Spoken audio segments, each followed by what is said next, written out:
do hope so. Please, don't call me again. Bye. Yes, you have obviously done something to upset her at the Whirling in Rags, when she was still working there.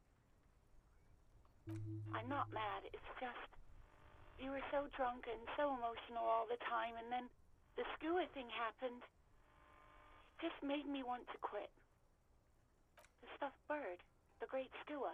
You threw it against the wall while screaming, "Fuck that bird," and laughing like a maniac. Okay. That does seem pretty in character. I think you said it had been giving you shit ever since you got there.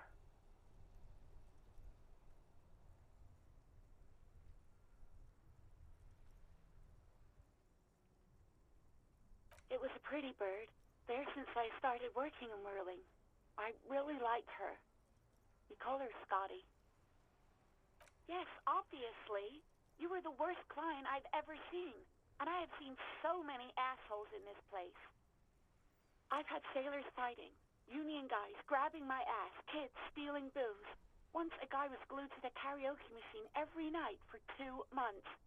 But you... I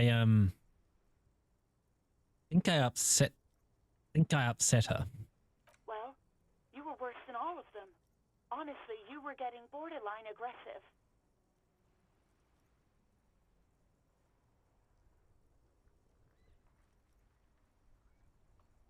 Hold up, just leave.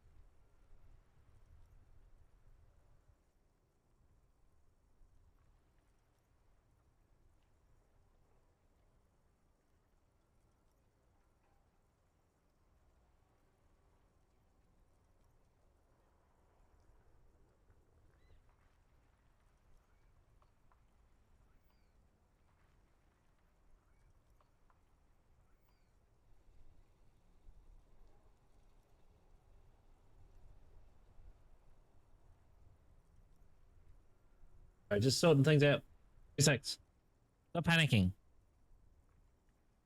Gotta keep the laptop alive for a minute longer.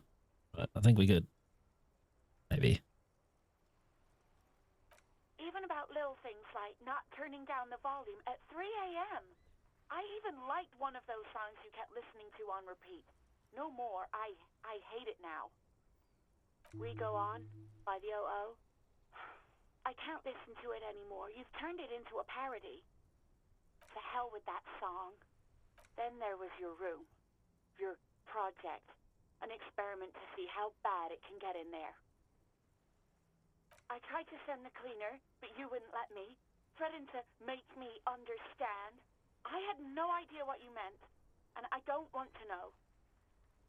And then you screamed something about how you're a piece of shit human being, and why does anyone even let you work as a policeman?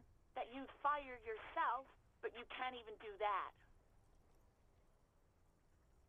And then I had to deal with your toilet, the one you clogged with police documents, causing water damage downstairs in the kitchen. I think I might be playing somebody who is not the best customer. That's just the impression I'm getting. He might be a bit of an asshole, but who knows? Could be mistaken identity. We still don't know yet. I wouldn't mention you waving your gun around, harassing customers, threatening to sing karaoke, threatening to kill yourself. No, you really weren't. You were simply the worst.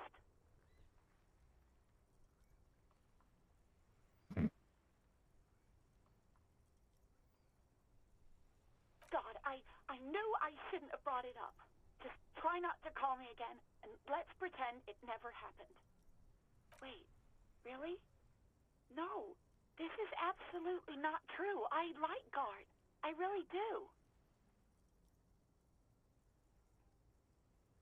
Yeah, I know.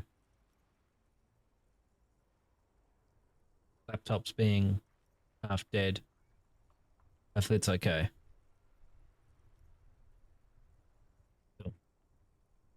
No, I was actually flattered. I've always liked him. It was just bad timing. With the corpse and all that. There's a pause. You can almost almost see her on the other side, the telephone cord coiled. I didn't know what to say to him later. Then you... Okay, but please don't mess it up. Please don't take out your... You hear a sigh of relief on the other end of the radio. Anything else I can help you with, officer?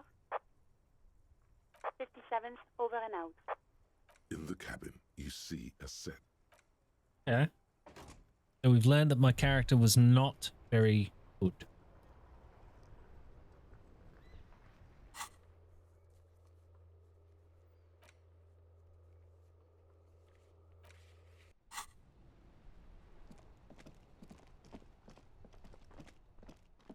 Hey, so we've been monitoring you internally, and now we know your copo type. Yes, guess what's yours?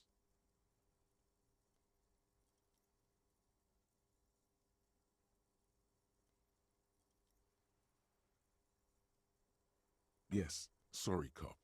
The cop who's sorriest. Let's make it official then, shall we?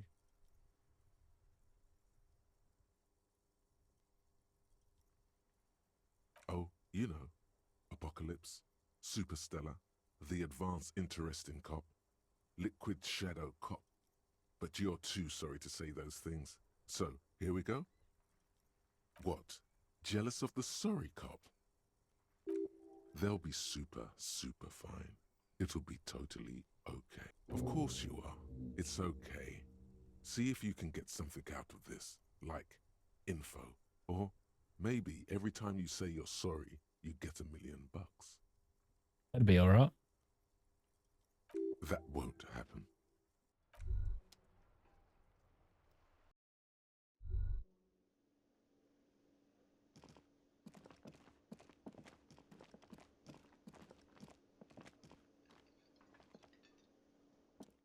Can I help you? Wait, what? But what about the bird? Yes, the bird. I found it lying on the floor with a broken wing the morning she left. You broke the skewer! I assure you it was him. Why on earth did you have to break the skewer? I can't believe it. I was so sure it was Sylvie. Even worse, I thought she was trying to send me a message. Symbol of hope and all. A tender type of hope. Something stirs in you. Perhaps this is why you broke it. All right. Did she say anything else? About me, you know? Did she say anything about me?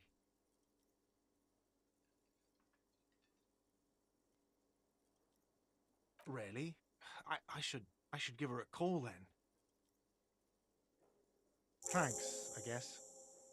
Was there anything else you wanted, or...?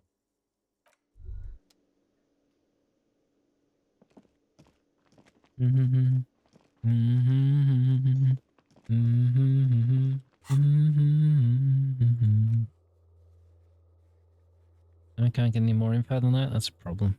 But yeah.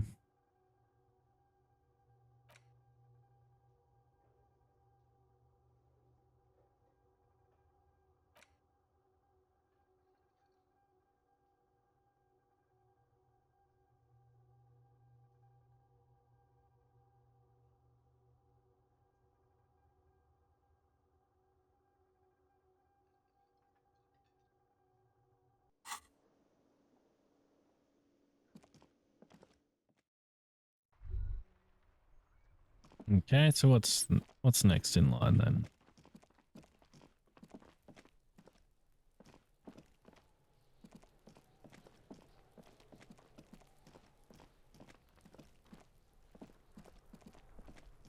Still need a way to get the body down. I don't remember looking in here.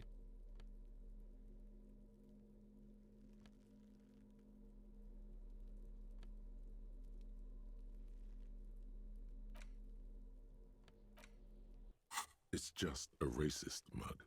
What's there to read?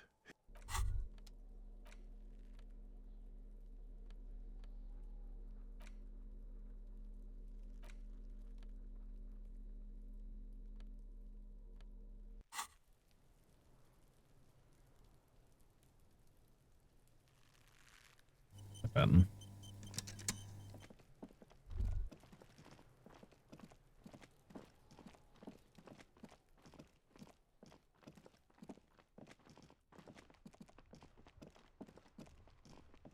I haven't been into the bookshop. Don't know if I can go into the bookshop. You talking? Hello, sir. Step right in. The store is open. Are you interested in a new and exciting book? It's a bookstore, sir. We sell books, postcards, and some board games. It's called Crime, Romance, and Biographies of Famous People. Whoa, whoa, whoa, whoa. Hold your horses, little girl.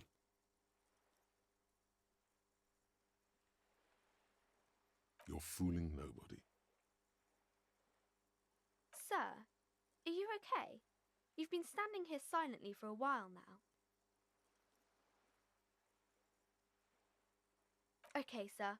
I'll try to answer any questions you have. My name is Annette, sir. My mum, her name is Plaisance. She owns the store. She's inside minding the register or organising the stock. Feel free to step in and browse our wares. I'm signalling that the store is open. Otherwise, people might not know. They'd miss out on the crime, romance, and biographies of famous people.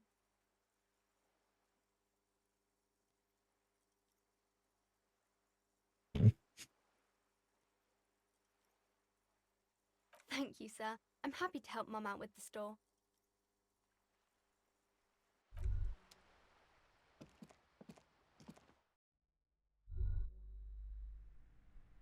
Okay, there are actually things to action.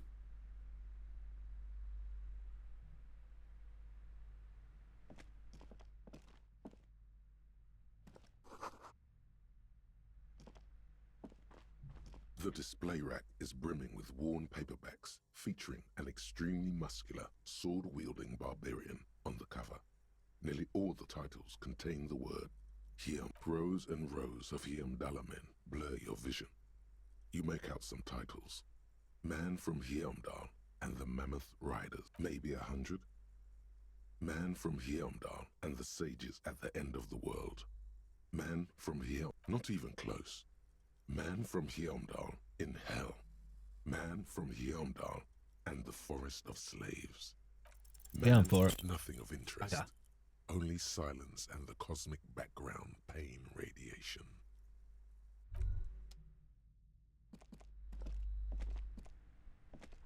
A small mountain of colorful board game boxes. There are numerous types of games for all ages. A lot of shelf space seems to be taken up by Wirral-related merchandise. An endless variety of source books, lore books, and codices litter the table. The topmost book is there's also a large hardbound tome with intricate cover art, The Hunters of Katawak, Boreal Creature Compendium, and a Pick Your Path adventure game book titled Tale Books in a Board Game Section. Who wants to read books? A towering mountain of colorful board game boxes and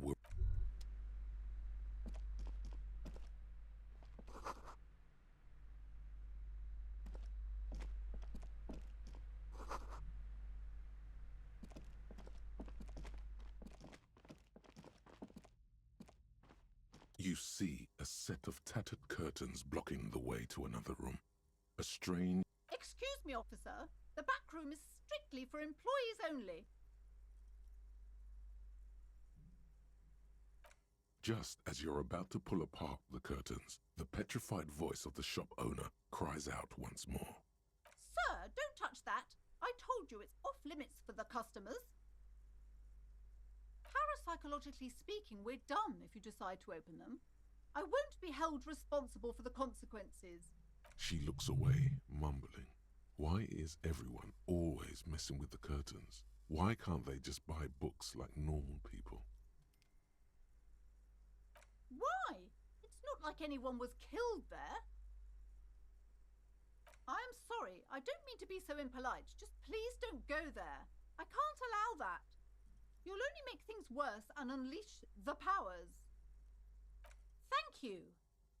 Let's just talk about this first, all right? There's no reason for you... Talking is always good. Ghost, there is something mysterious about the curtains. You see a tattered set of curtains and a polyhedron-shaped cage-like trinket. You see some kind of charm, an irregular polyhedron assembled from bones, sticks, and straw.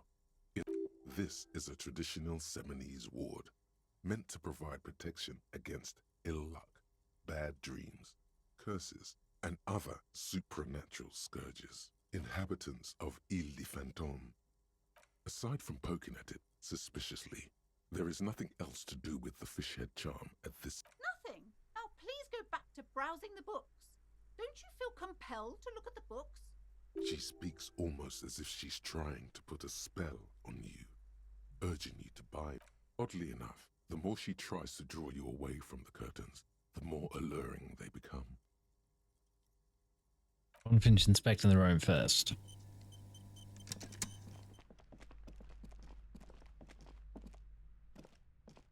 These shelves are overburdened with books from the same series. You see, the crime fiction is a disgrace, an asinine misrepresentation of the physical attributes of the arduous everyday work of actual police officers. These books greatly overstate the excitement of police work, glossing over how long it takes to actually follow up on leads and eliminate dead ends.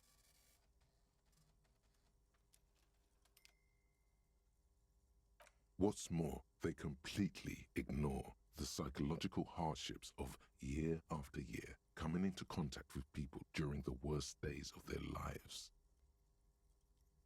Not a single mention of all the stress this work creates upon the officer's family. Detective fiction just doesn't tell the truth at all. Now, would you like a list of all the books found on the shelf? You see Dick Mullen on the job. Get Me Mullen. The Stalwart Adventures of Richard P. Mullen. Dick Mullen and the Murder in the Orchard. The Sordid Affair of Dick Mullen. A killing is declared. Dick Mullen in the Murder House. The Final Case of Dick Mullen. An Obvious Lie. Dick Mullen in the Clock Tower. The Ordeals of Dick Mullen. Dauntless Dick. Dick Mullen's Funeral Pyre. The Murder of Dick Mullen. Oh no, turns out he faked it to solve a case. Yes, there's also The Dame Who Did It. Farewell, My Mullen. Faking death seems to be a common trope in the Mullen series. The morbid tales of Dick Mullen. A dark tide turns. Tragedy calls for Dick Mullen. Another one with fake death. And, of course, Dick Mullen, the murderer. In order to catch a murderer, Dick Mullen must become the murderer. After all this, you still haven't found the answer to the one question that matters. Who is Dick Mullen? Go for it. Your quick Oh, eye yeah. notices a small caterpillar crawling across the spine of a book. The title reads, Dick Mullen and the Mistaken Identity. A worn paperback from Dick Mullen's classic Hard-Boiled Phase. The premise seems to be that Dick Mullen is framed for the murder of his best friend and has just a few days to prove his innocence. Could it be the motifs of unstable identities and shocking betrayals?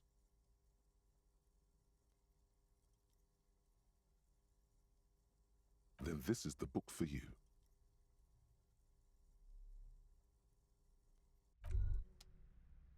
Yeah, not now.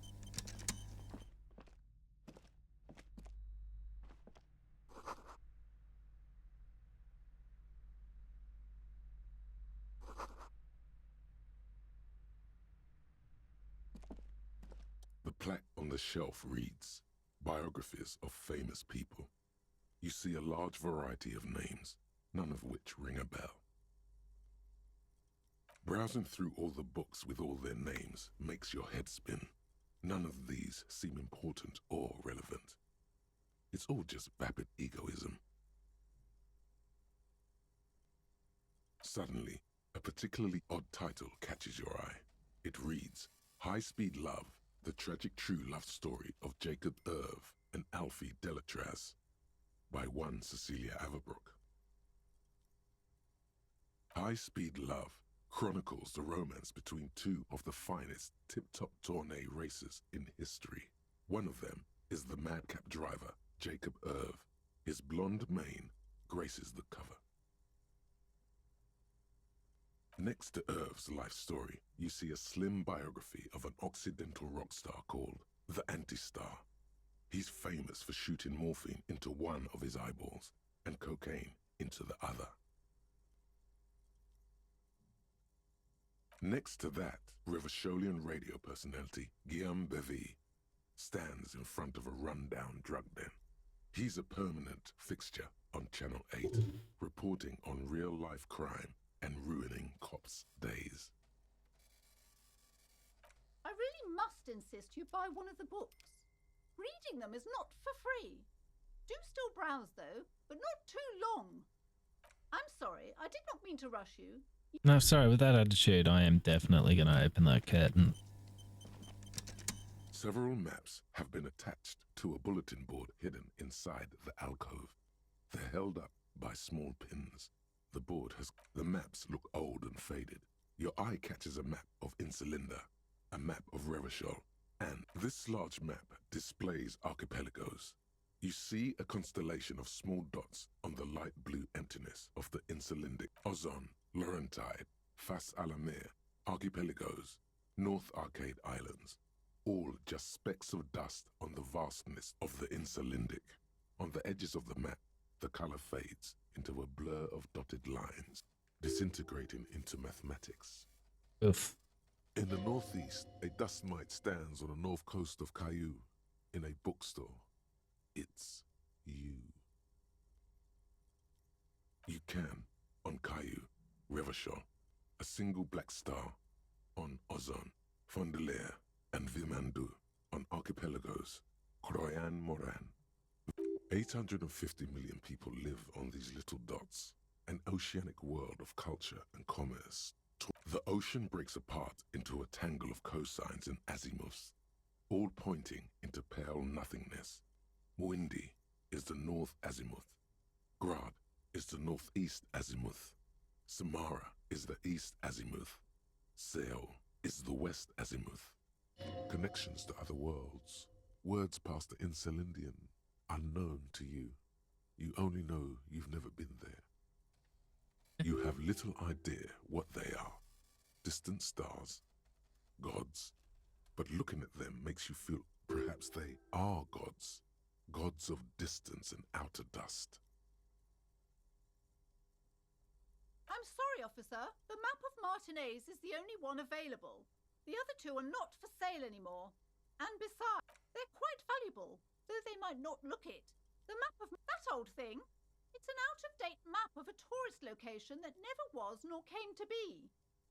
From when Interesting. some design studio people tried to spruce the place up 4 or 5 years ago. They also renovated the horse statue, set up those coin-operated viewers, and designed the new street lamps.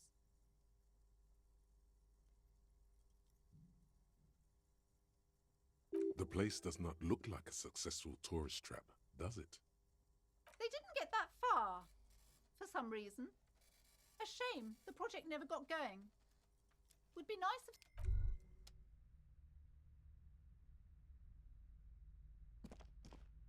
This bookstore is not strictly about crime, romance, and biographies of famous people. There's also a wide range of paranatural literature. Amidst the various Paranatural? books, you find one written by someone named Matthias W. Dundas. It's about wholeness, unity, balance. These three things are very important to the working class mind.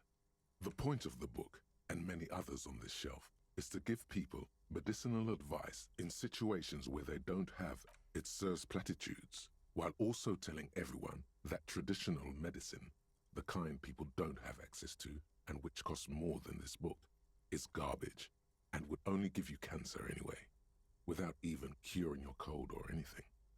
Wholeness, unity, balance, on the other hand, can basically take care of anything, though it is important to note. When it's up to your mind to heal yourself, then it's because of your mind that you're ill in the first place. The book features chapters on topics such as how to find magnesium. It even lists plants you can harvest magnesium from. How to continue drinking if you're an alcoholic who has destroyed his liver.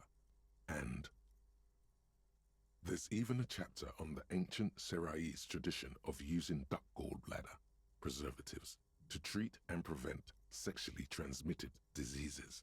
Pre and post factum apply. Nothing worth buying. This is just mundane garbage. What's even paranatural about this? We'll go for it. Why not? The throbbing in your head increases with every passing moment you gaze at this shelf. Suddenly, as if out of nowhere, a small green book becomes apparent. The title of it reads, Medicinal Purposes of the Pale. Pass the The pale. book contains very little explanation on the matter. This knowledge seems to be taken for granted. The book contains descriptions of various pseudoscientific therapies, alternative medicines, and folk remedies involving the pale, also known as le territoire. For example, it recommends vigorously swatting one's naked body with a venic or hand broom. It is, and good for the circulation too. It also recommends consuming distilled spirits like vodka or whiskey that have been aged in the pale. Readers are instructed to cover these jars in a shallow hole just inside the pale and leave them there for 30 to 60 days, depending on the potency. Among other benefits, it is alleged to restore a damaged liver to perfect health. Very interesting. That seems improbable. We're going for it. For general health and well-being, readers are encouraged to take regular strolls through the pale, though a sidebar cautions readers to limit each stroll to less than an hour. These strolls promise to cleanse the mind of worries and the body of toxins, especially if the perambulator performs this ritual in the nude. Nudity figures prominently in a number of these prescriptions. This is exactly what you need. There's an entire section devoted to cures for men who are struggling to perform their marital obligations. Excuse me, sir. I believe you've been perusing that particular volume long enough. If you'd like to continue reading, I must insist you buy it.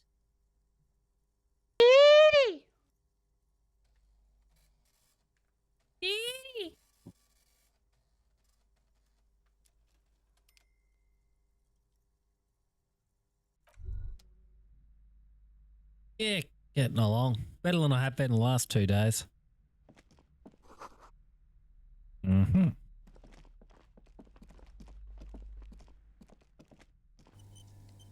Oh, and you're chatting to Shoddy as well.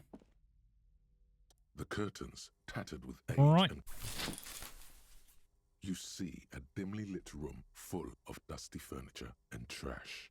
A doorway stands in the back, covered in dozens of scary little Seminese wards, your shadow looming over it like an omen. I warned you. You're unleashing forces beyond your understanding. I'm struggling to care what you've got to say after your rubbish.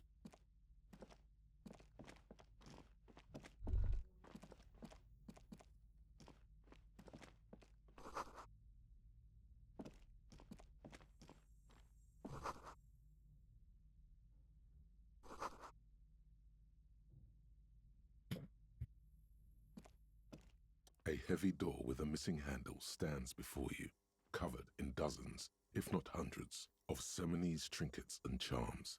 It is only an echo. No one is there.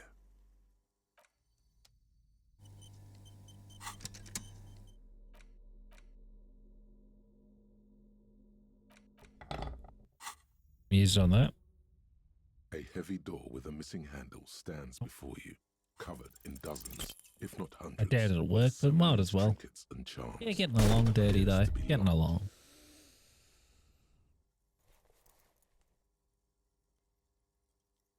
Ow, shoot. Whose moronic idea was it to just... I just did that for the reaction.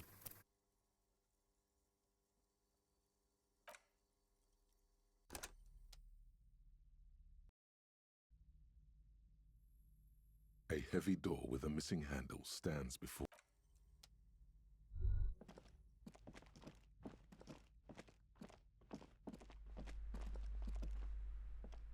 I wasn't kidding when I said we're parapsychologically done. You clearly don't care about the consequences. What gives you the right? Don't expect my help from now on. The back door is locked and I threw away the key. I won't trifle with such force. Do look at the books, though. The books compel you. You may be able to make up for this by buying a lot of books. Annette, yes, my daughter. I hope she wasn't slacking off again with her nose in science fiction. Tell me. Wonderful. Did you talk to her? Great. On a scale of 1 to 10, how compelled were you to buy books after talking with her? My precious, her dedication brings joy to my heart. If you have children, I hope they turn out as great as my Annette.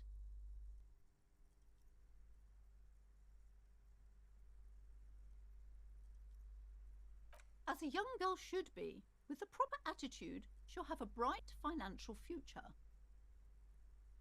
The woman before you scans the store, her shoulders rigid and tense. Every now and then, she nudges her. Goodness, you were already doing good, browsing the shelves. Why'd you stop? Don't you feel compelled?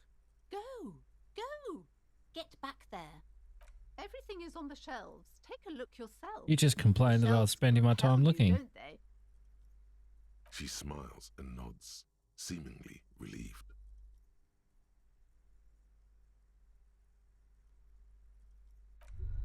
Farewell for now, book peddler. Wow, you work hard.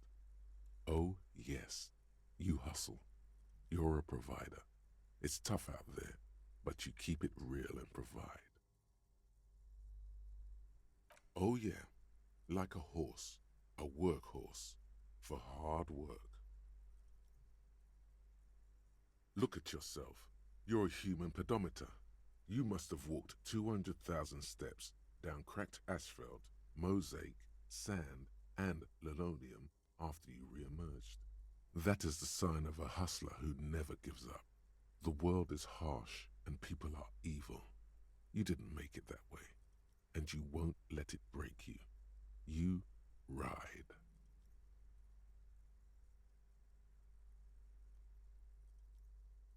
A little. You make money. You got gills, baby. Got those black papers with the faces of the innocents on them. You bring in the Franco Negros and the Solas. I wasn't expecting to hear the word Negro, but okay. But you do it. Day in and day out. You didn't make the rules, but you were. Sure, sure. And has it been easy? Is life easy? Have you not gone into cardiac arrest? Are you rich? That's right. You work harder than anyone. You almost rode yourself to the grave and you're still practically a hobo. Why is that?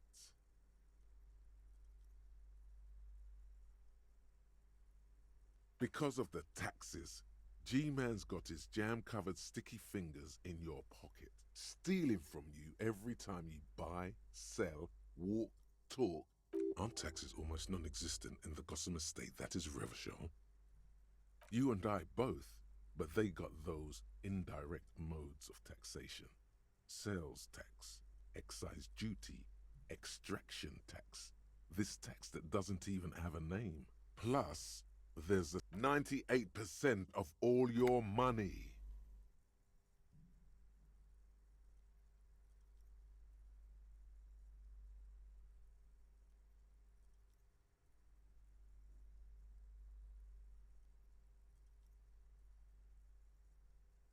What are you not sure about?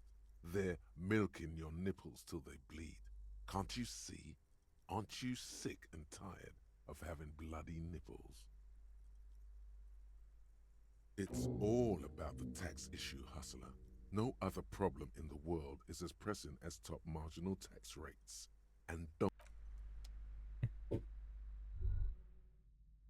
Starting to question the wisdom of agreeing to play this game.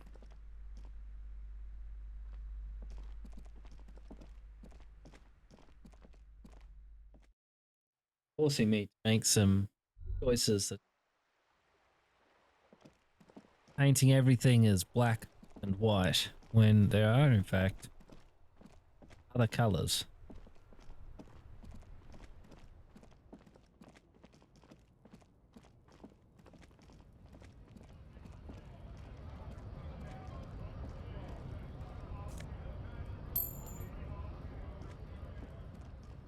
Meeting.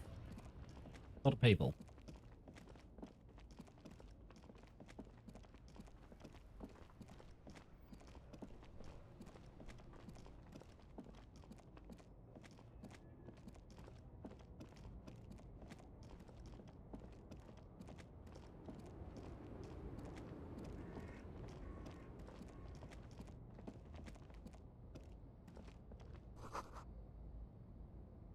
Raging.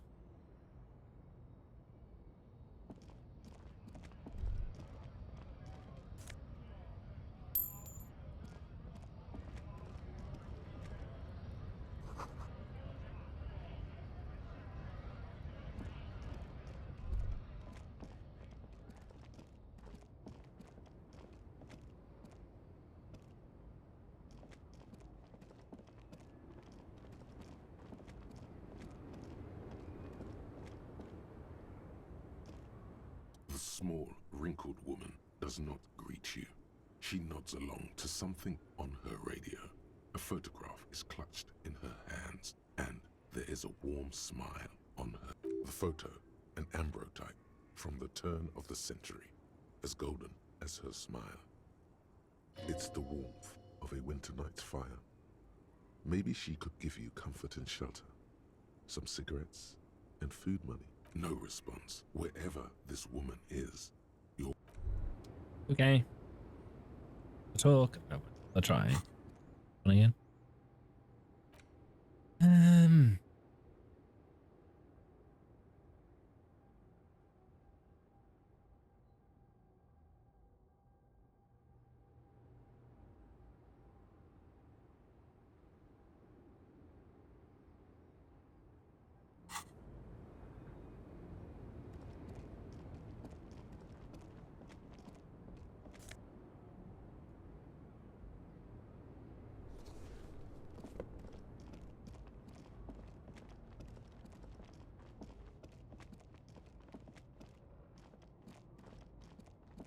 Yeah, and I'm just trying to find much information as I can before I move the quest on, because I know I've got to ask around about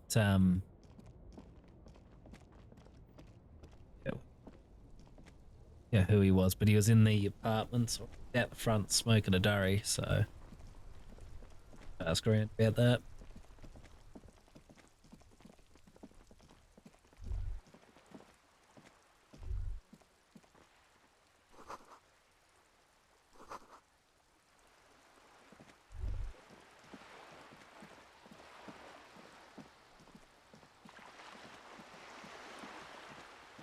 So there is something going on there, right? Doesn't show up.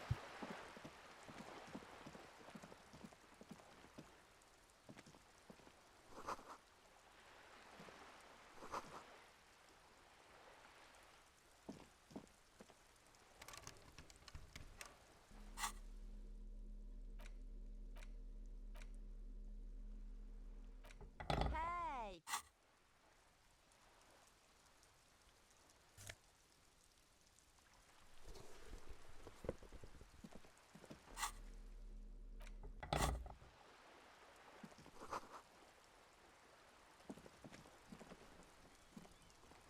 Yes.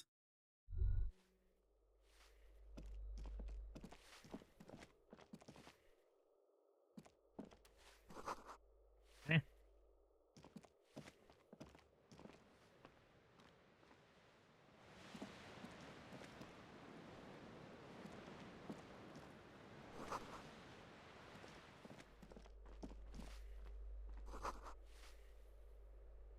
What happened here? It will still be accessible through the apartment next to it. That one didn't have a door. Sadly, nothing of great value remains here. Indeed.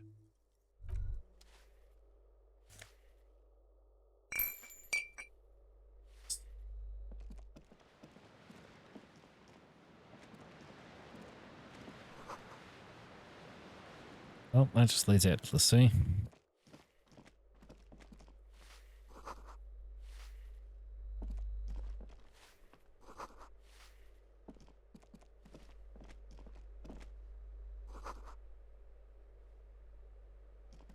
You hear someone walking around inside, rearranging the furniture. The walking stops abruptly, but you can feel tension on the other side. A poor communard from the looks of it. The room is barely bigger than a closet. Do I have to open the door? Do you have a warrant? I'm not obligated to open the door if you don't have a warrant. Let's go.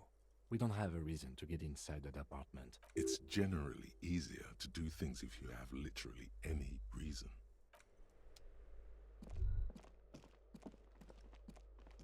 This door has been closed with a padlock.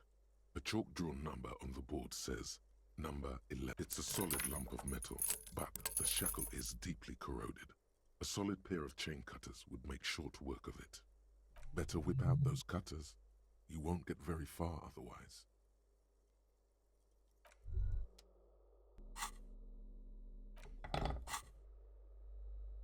This door has been closed with a padlock. What are you doing? You're trying to... I believe it's the shackle you mean to cut, Detective. Perhaps you should give it another go. The shackle snaps like a twig, and the lock falls to the floor with a little thud. It should be possible to... It's really rude of Kim. After you, Detective. Come on, dude. Super rude to me for no reason.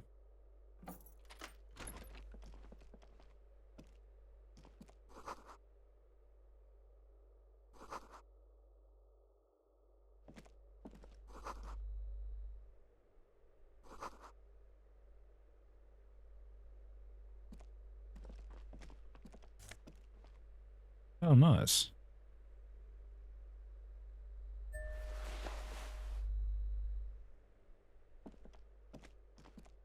A plaster cast bust depicts a middle-aged man with impressive sideburns. The name on the plinth reads Kraz Mazov. Kraz Mazov, nom de guerre, was an economist and a theoretical historian.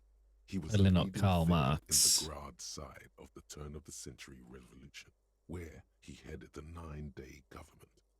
Mazov is considered the father of scientific communism, Mazovian thought, or Mazovianism. I suspect that's exactly what they are trying to do. There aren't many communists around, not after the revolution. Some youth still keep the ideology going, it seems. The White Star, the photos on the wall. I think we have broken into the apartment of a young communard. How fitting.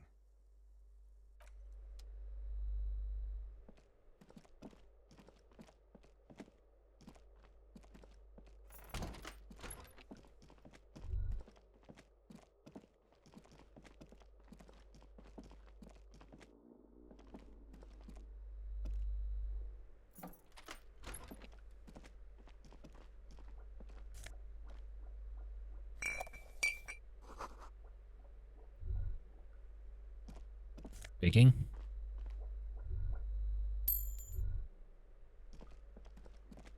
I need about 80 more to pay off that debt. If I didn't get to...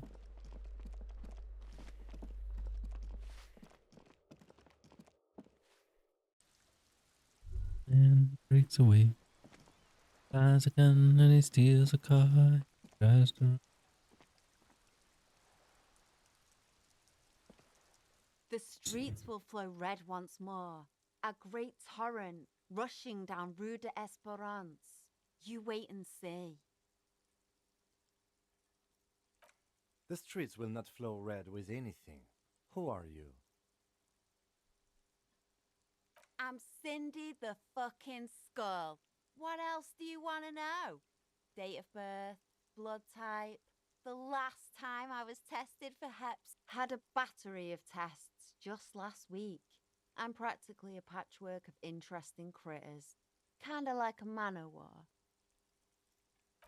That smell coming from her paint bucket. It's not paint. It's heavy fuel oil. I ain't no snitch, pigstein.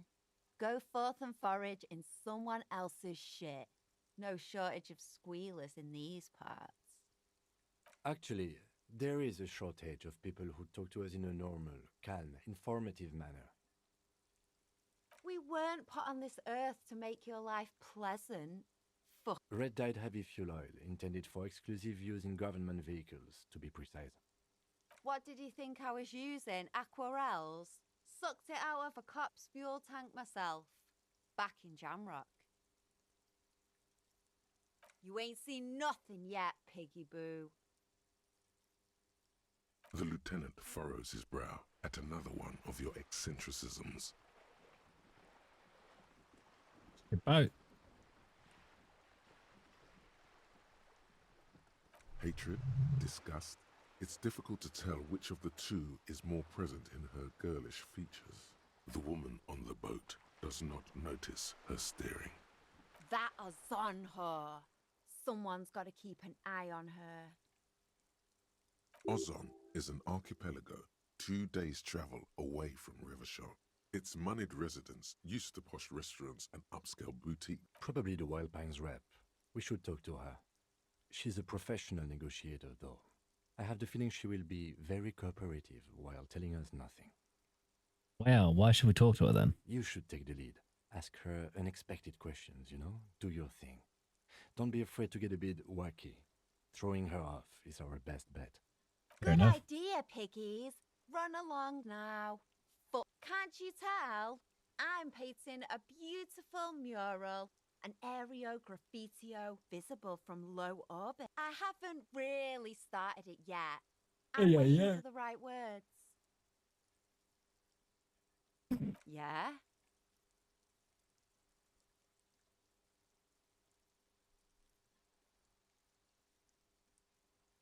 Thanks. I'm sure the inspiration will come to me now that I have an official RCM stamp of approval. She means the opposite. Watch your back, ungulate. Where's this guy?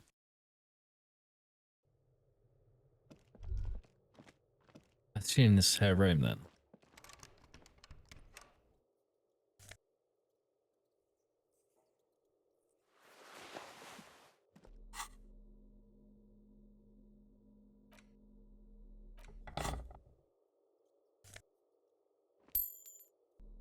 And everything I do is wrong.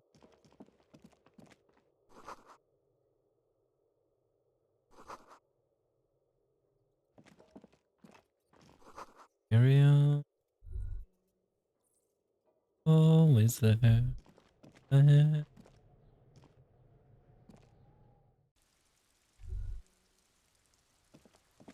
The one.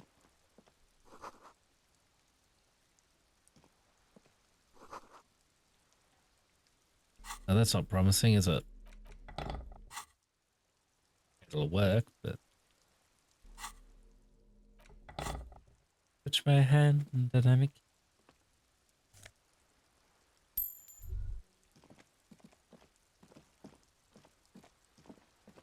You're left in. Ruination has come. The broken arches betray the once grand history of this building. It towered, a great force from the northeast fired into the city. Heavy artillery shelled the coastline. Fired from the water, a straight shot into Revachol. The tenement acted as a defensive wall against the worst of the shelling until it was destroyed, and they had a direct firing line. Yeah, that could work. The waves of the Martinez Inlet roll over the fallen remains of the building. The dark waters obscure the better part of the remains. What didn't fall into the ocean was used as scrap. What wasn't used as scrap was thrown into the ocean. Those arches acted as support for something greater than what you see now. Adds up. Only 3 stories stand where 9 to 12 once did. Restoration has failed.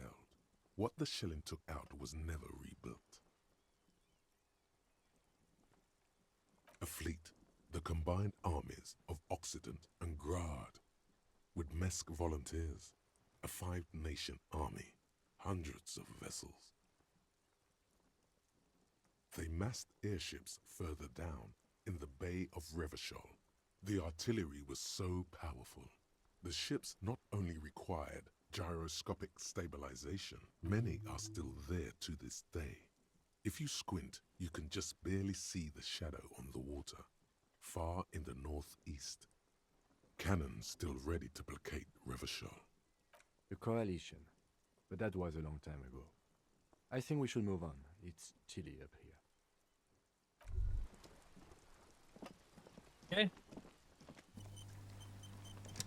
Thank you for the save.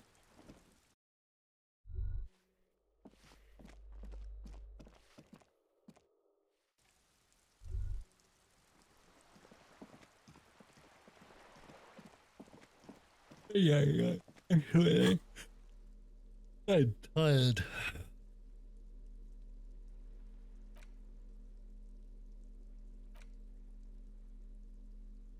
Over this.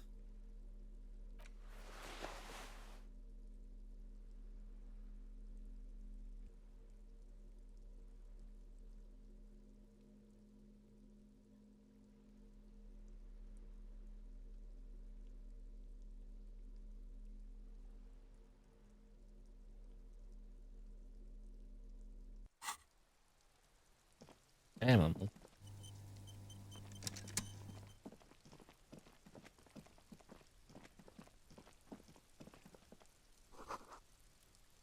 okay. Been some shooting going on here. Nope. Nothing to pick up there. I need a way up there. I was able to walk across the road again. Well, that's something about getting to bed before midnight. I don't have a bed. I think I need to make more progress than I have.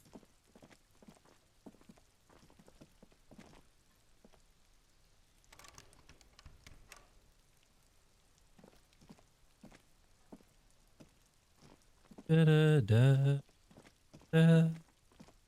Da da da da da da. Da da da da da da da da. Da da da da da da da. Right, we'll chat to the old lady. I didn't do last time just because of the time of day.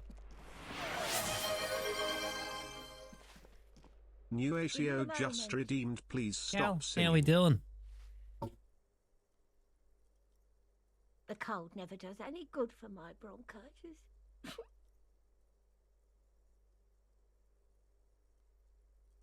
Oof. Longest you've slept or you were in a coma? Which one was it? I'm fine. Fine. Don't you worry about me. I don't think she's fine. Now, what do you want from me, policeman? Yeah, getting along, Cal. You know how it is. She's the cleaning lady. She knows the floor plan and the residence. Ah, no such luck. That's a shame. Yes. I know who you mean. The scrawny boy who's always smoking like the devil, right? Somewhere in the building, a child starts crying. You hear a radio tuned to a talk show and someone taking a shower. What's he in trouble for? Talk? What was so funny about that? He lives upstairs in room 28. Go to the balcony. It's one of those doors there. Thank you. We should go check out his apartment on the balcony. See if... Okay.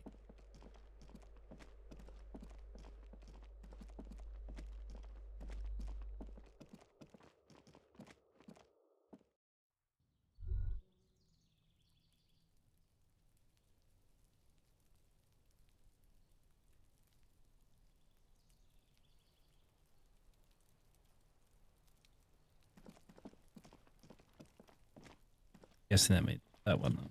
No, it wasn't. Gotta be 118. It's the different one. This door is made of metal and appears to be reinforced. Someone here really values their security. Number 28. This is where the cleaning lady said the smoker on the balcony lives. Let's see if anyone's home. No one answers. Looks like the young man we are looking for isn't home. I think our best chance to catch him is in the evening. How's it not the evening? We should return tomorrow after we have finished with our day's work. How about 9 p.m.? Sound good? Why tomorrow? Tomorrow, 9 p.m., right here. Apartment number 28. Damn. Turns out it's quite tricky finding someone in a big apartment building. Don't worry. Remember, tomorrow. Why tomorrow, though? In the stairs.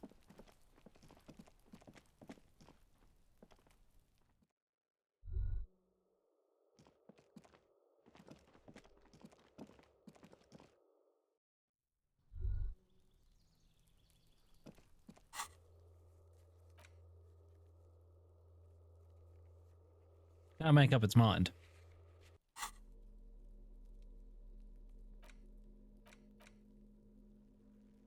One of them is hit already. I've already hit them.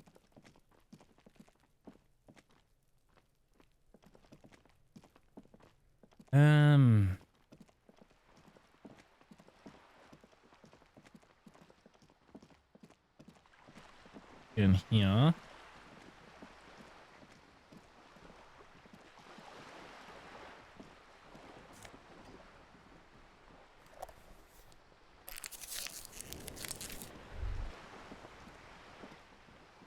Just the one, though.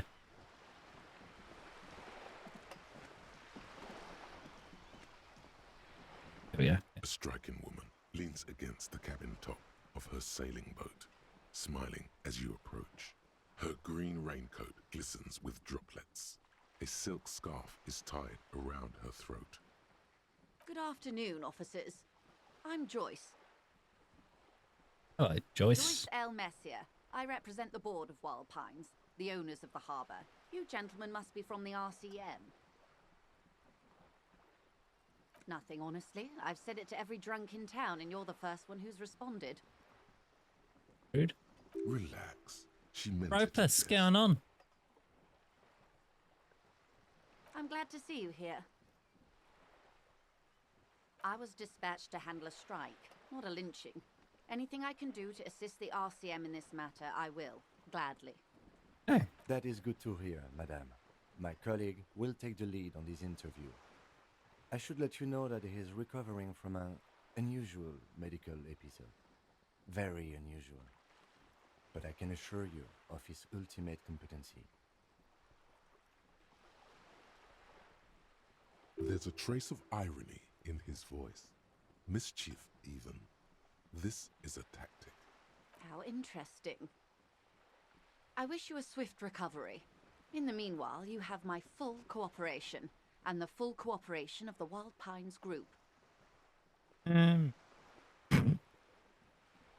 Everything. Right up to, but not including, trade secrets. I believe the official title is Senior Labor Negotiator. In practice, I'm a grocery clerk. I relay the union's demands to Wild Pines and return with Wild Pines' counteroffer. Spelled it Clark, you can pronounce it. And how are the talks going? They're not. That's the problem. The union stopped all negotiations a week ago, after that awful lynching took place. Now they won't even let me into the harbour. There's a 2-meter 20 racist behemoth blocking the gates. Thing? What can I say? The union employs a giant covered in tattoos. A racist giant. I guess that's part of their big tent organisation now. Let's say I was not making the kind of progress I'd hoped for when I first arrived. And when did you first arrive? I arrived 3 weeks ago. Yes, in the middle of February. The bay was still partially frozen then. I prefer to do these things on site, like the RCM. Fair enough.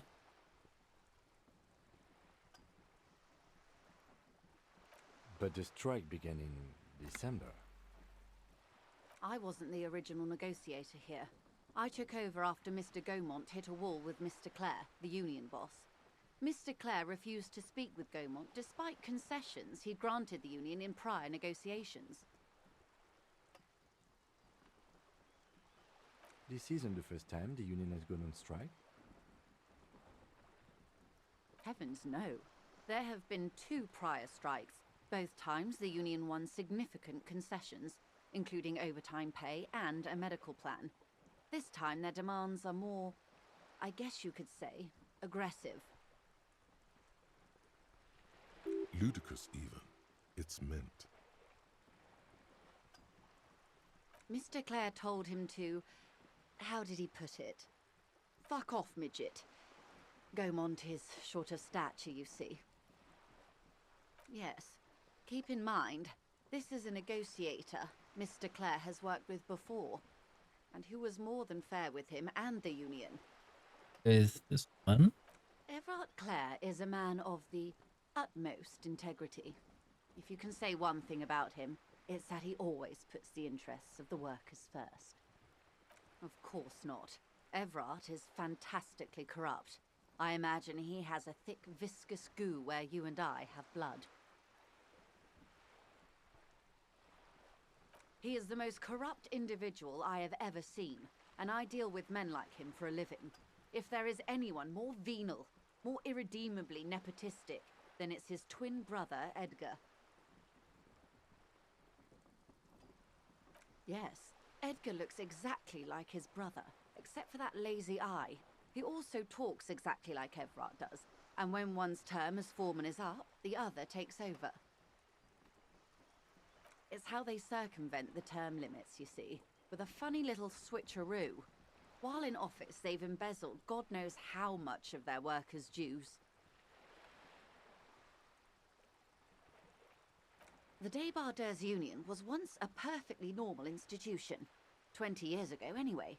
It must not have been easy to establish under the Emergency Act, but they did it. I can respect that. Okay. Sense. Organised labour at its best, as they say.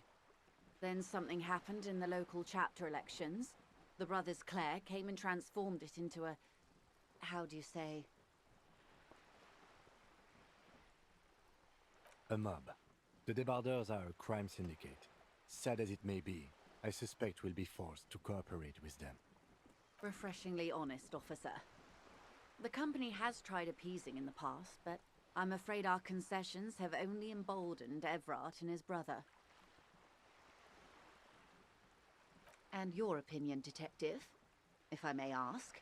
I'm a curious and talkative person, you see. Would you say the Débardeurs Union is... Indeed, and a hungry one. Sadly, Wild Pines have cooperated with what amounts to a crime syndicate for 2 decades. However much you feed the leech always hungers.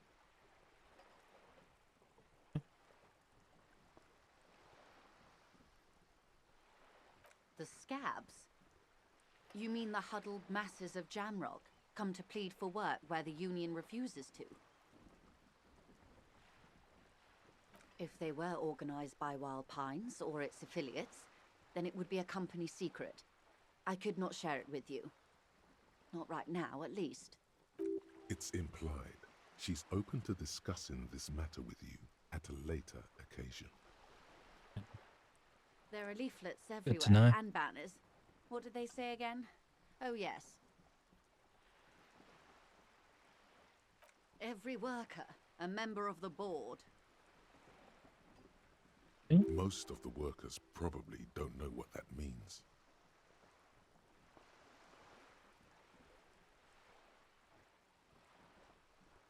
In its defense, another said, demand democracy. Pretty tame stuff compared to every worker, a member of the board. Fortunately, they explained it. Every time the Wild Pines group makes a decision about anything, it needs the signature of each of the 2,200 workers in its Martinez terminal. That is a lot of signatures. Just so you understand, this is but one of 22 terminals owned by Wild Pines. Essentially, not only are they kings of the company, they are also kings of the 72,000 employees of Wild Pines Group. Hellfire.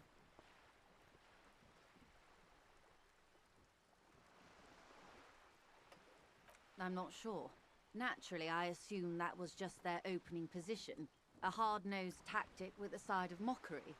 But there's been no follow-up, just the same nonsensical slogan repeated over and over again. And standard? And now, people are getting lynched, I hear. Behind the whirling in rags. A disastrous situation if there ever was one. Excuse me, from whom did you hear about this lynching? I first heard it from the bowyer at the gates. The one whose very name advertises his aversion to work. I think he said it was, "Call me mañana." This checks out. I'll take it. I'm glad you asked. There was a woman, the previous forewoman of the union. She disappeared.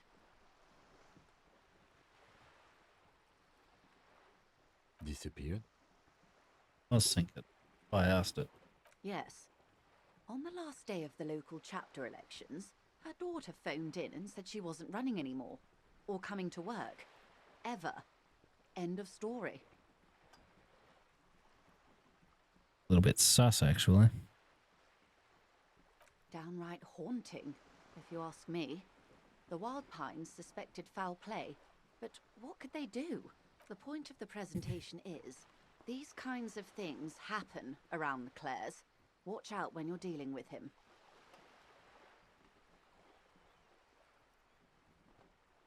I think shall. Thank you for your concern, ma'am. We'll be just fine. Of course. How else? What we do?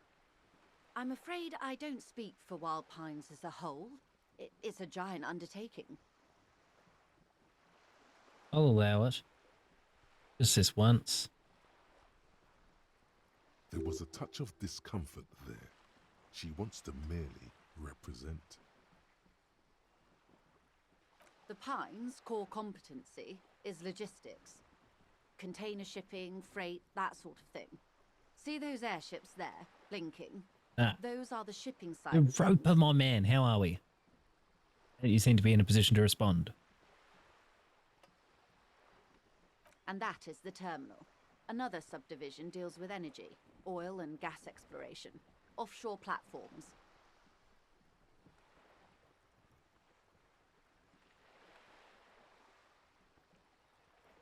The Wild Pines Group is one of the original Revacholian Indo-tribes. Companies awarded royal monopolies by the king, the suzerain himself, centuries ago. The king is long gone, but several of the Indo-tribes remain. Why, thank you. I'm not at liberty to discuss the company balance sheet, but I can tell you that last year, the company booked more than 20 billion real in revenue. What's that in real money? A billion?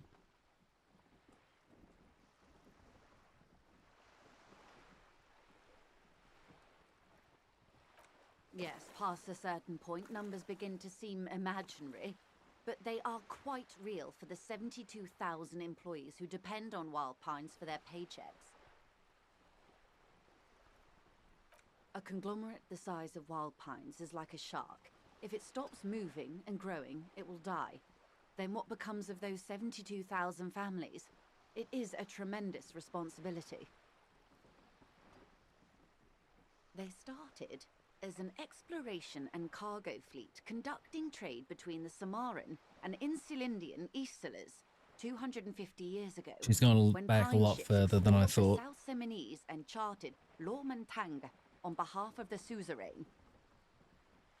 Centuries of care, deliberation, and madness have gone into this endeavour. Vessels pass through the great unrest to re-emerge with apricots in tow. The logic of the system is totalizing. It's taken everything from its employees to build it. Probably. You know more than you let on. Certainly it helped, but most of the original Indo tribes have failed, or been absorbed. To survive, Wild Pines had to grow and adapt. No suzerain did that.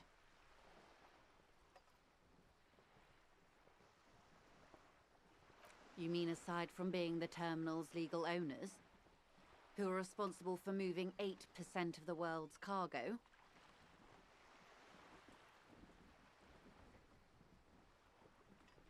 There are no minor cogs in the system.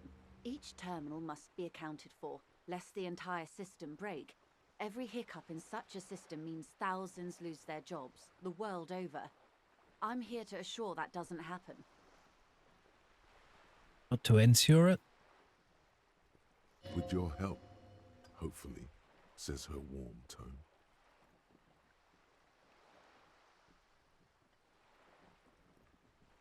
Quite a few things, I'm afraid. The information I'm to share with you includes sensitive trade secrets. For the sake of my employer, I have to ask for your names and badge numbers. Bugger. Of course, ma'am. We should have introduced ourselves. I am Lieutenant Kitsuragi from Precinct 57. And this is my colleague from Precinct 41. I'm afraid he doesn't have his badge at the moment. I hope mine will suffice. How curious. Why is that, Detective? I see. So, are you saying you lost your badge during the course of this episode? Oh dear. Some kind of encephalopathic amnesia. I don't even know how to respond. I do believe you, naive as that may sound. I simply can't imagine what you gain by faking such a condition. As I said, ma'am, his technique may be very unconventional, but he is an officer of the RCM. Of course, I sympathize, but I'm afraid I simply can't share anything more until I've seen that badge. Hang on. She's a professional negotiator. She should be open to some sort of mutually beneficial arrangement. Yeah, one chance. Feelings will guide the way. I assure you, it is no small matter for me either. We all share the responsibility for disarming this situation. I hope you have a badge for me as soon as possible. She's silent. The wind flaps the sail above her. Officer. Ouch. Officer.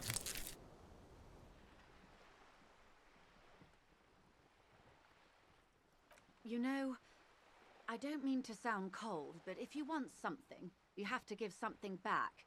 More than just... You're doing it. Despite your own best efforts, you're still getting in. I'll be frank with you. If I'm going to break protocol, I need to be able to justify it to my superiors. They're going to want to see something tangible. The Union is conducting drug trade out of the harbour. It's an open secret in Martinez. Surely it must not come as a complete surprise to the RCM either. Or you can find your badge, which honestly seems like a lost cause. Rather does. Detective, a word in private before we...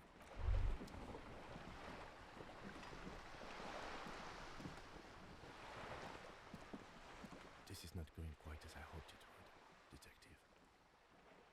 Honestly, I was expecting you to use your unorthodox technique to keep her off balance, and not volunteer us to be her henchman.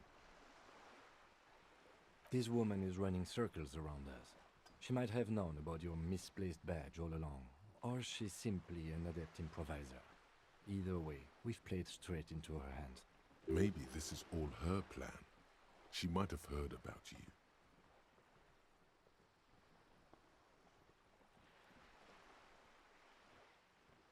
Oh, that would be fantastic, but do we have the time? The world is large and your badge is 8 by 6 centimeters. The situation might have changed drastically, by the time you locate it. Time is of the essence. Let him You off with could that one. request a new one from your station, but that would literally take months. No. If there is reasonable suspicion, we must investigate. Otherwise, she could claim we are siding with the Union. Or that what I propose is, we ask her, then we investigate, briefly. But do not share the outcome of this investigation with her. We tell her it's done and demand for her information on the lynching. I wouldn't go that far. Her reaction did come off as sincere to me. I think she's just quick to adapt. She's a professional, after all. Yeah. You're back. Good. What can I help? Why, yes, I am. The boat? No. It is called Disappointing. 19 because that's the type of sloop it is. It's a pleasure craft, a 19 pacer. It also happens to be rated for Category 1 racing. My sloop, I like it a lot. It's the eel's hips, baby. I'm enjoying this part of the interview. It has so little to do with the murder we're investigating. Officer, I assure you I'm a highly qualified pleasure craft operator. The crowns of her teeth are porcelain, white as the boat's hull as she smiles. Her nonchalance might be related to something called the Wayfarer Act, a law that says she doesn't need a license. Sly Fox, you're not aggressive enough to harass her further on this. The boat? I didn't mean to do that. My sloop? I'm enjoying this. Of course there are. We're on an archipelago. How else are you supposed to get around? Yes, we are. We are on Le Caillou. We are. And the city of Revachol is on the island of Le Caillou. I haven't seen anyone else drive a souped-up Capri Kenema motor carriage either. Actually, that motor carriage has been specially issued to serve as a patrol and pursuit vehicle. It's for crossing long distances in the greater Revachol industrial harbor. It's not a toy. Neither is this. A toy, I mean. It's a machine for crossing long distances in the Bay of Revachol, between the city and the islands. You need to make this lady admit she's only riding around on this boat because she's rich. You have the guns and the ammo. Take this Clausen fiend down. Oh my, the E word. You mean to say that it's a symbol of conspicuous consumption? That I'm a member of the ruling class?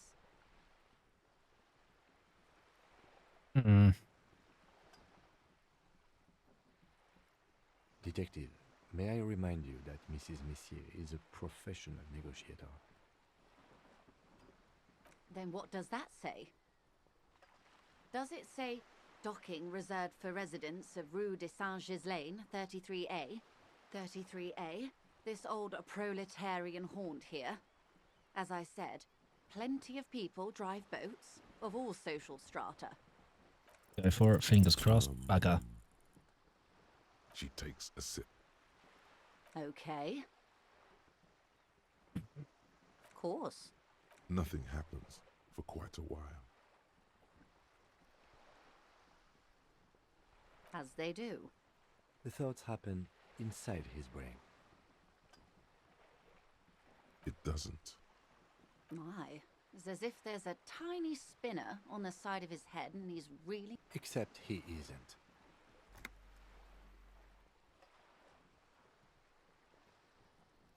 Of course. Lieutenant, I truly don't understand what is happening here. I told you his methods are unconventional. It was quite a while ago, but I think, yes, we were discussing my fast, large, ineluctably middle-class boat. Good. This reality. Yes, reality is your side case. An experimental side case.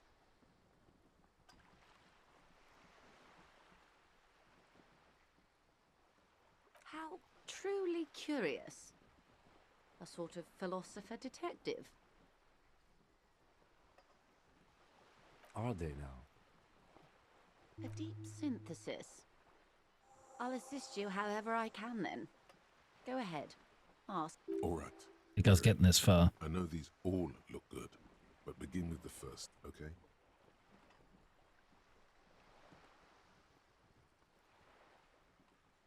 We're in Martinez, baby. A casual term of endearment popular among the 50-plus crowd. It's a disco holdover, pay it no heed. I do pay it heed. Aren't we all? Yeah, 7th Stream Street. How we doing? You feeling better today? Good to see you again. She refers to your corresponding ages. Martinez is a district of Revachol. A very small district tucked away near the industrial harbour. Oh yeah, North that's of alright. the Good to hear. 18JUN and Jamrock. You would be excused for not knowing about it. Unimportant, they say. Forgotten, even. Shelled to smithereens during the Revolution. It has its charms, just not this time of year. It's not really a sea, it's the Bay of Revachol. Fair enough. And the bay feeds into the ocean. I did see you mention something about that. Curious to see the rest of this saga unfold. Yes. We're on an island in an ocean. The world's largest body of water. The Insulindic. Known to the early Revacholians as Les Immensités Bleues, the blue immensities. Vast, lukewarm, and getting along. Flowing in. Been a shite week for me though. Revachol? Revachol is what you call a city. It? The great kind. And what makes it As great? if it's self-explanatory. Beyond patriotism. A fact. History detective. They built this city to resolve history. Our part in it, at least. Our They centuries. build it rock and roll. The nations of the Occident, or migrant workers from Seminine and Ile Marat, depending on your creed. In the DeLorean century, 380 years ago. That was They quite a say while. it's where the terrible questions of our time will be answered. The tensions are highest, the fault lines deepest. By that I mean conflicts. Ideological conflicts. The stuff of men. We are standing on a fertile, self-sufficient island able to sustain up to 200 million people in the middle of the Insulindic Ocean, the world's connective tissue. It's where the money is.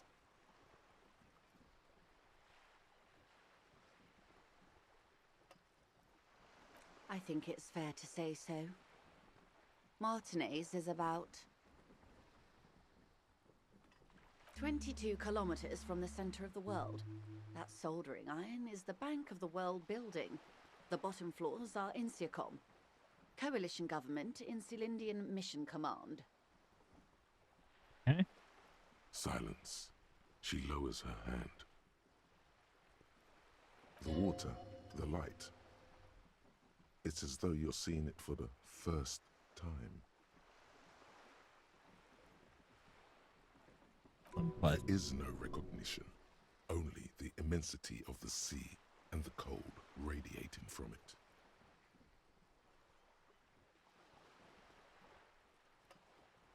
She observes your eyes scanning the horizon, then breaks the silence, slowly. This is one thought you need to complete. Where are you? Was there something else you wanted to know? I remember something about a lowdown. This has been informative. Thank you, ma'am. I'm sure my memory-impaired partner has many more questions to ask, about even more fundamental aspects of reality. Might I suggest not asking them all right now? Monsieur will be here later too, and tomorrow. Absolutely. My commitment here is long-term. Alrighty. It's better not to eat all your candy at once. Indeed. I'm always at your service. These are unimportant times, Detective. You and I were born after the dust had settled. 1,000th of a second too late. For the big time. The revolution. It's quite easy. Every 100 years or so, our species gets together to decide what's next, who gets shot in the head, and who gets the mineral rights. It's a real kerfuffle. Those would be the communists. Generally speaking, 40 million people got shot in the head during the World Revolution. But the communists, they all got shot in the head.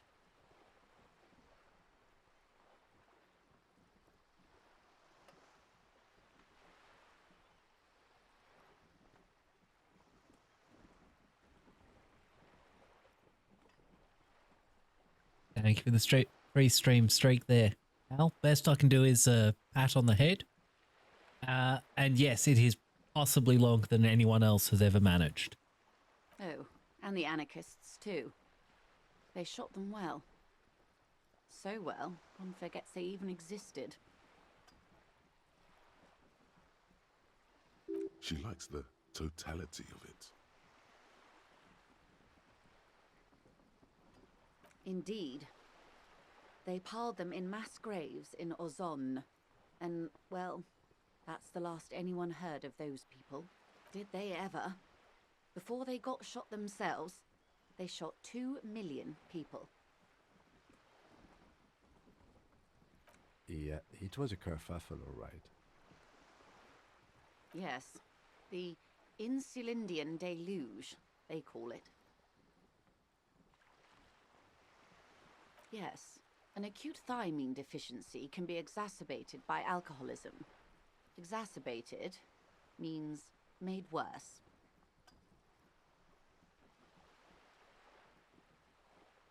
I can well believe it. Spelled hungover wrong. Oh, lots of people. Even the king got shot in the head, or thrown beneath a horse, or drowned. Accounts differ. It was unceremonious. Just as well, he wasn't actually the king. Just the king's nephew. The real king abdicated and lived out a long and productive life as a venture capitalist in Grad. Yes, King Guillaume had a nose for bad PR. He ran before it. What is the expression? Went down? Anyway, Gil got out alive and his nephew Frisell got shot in his place. Him and tens of thousands of his wonderfully fascist kingsmen. It was a wild time. The turn of the century revolution? Don't answer it. It's a trick question. The revolution began in '02 on the Isla of Grad, though by the end nearly the whole world had gotten involved.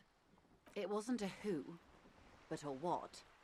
A pandemic of Zarat, a particularly virulent prion disease, which the authorities in Grad proved unable to contain.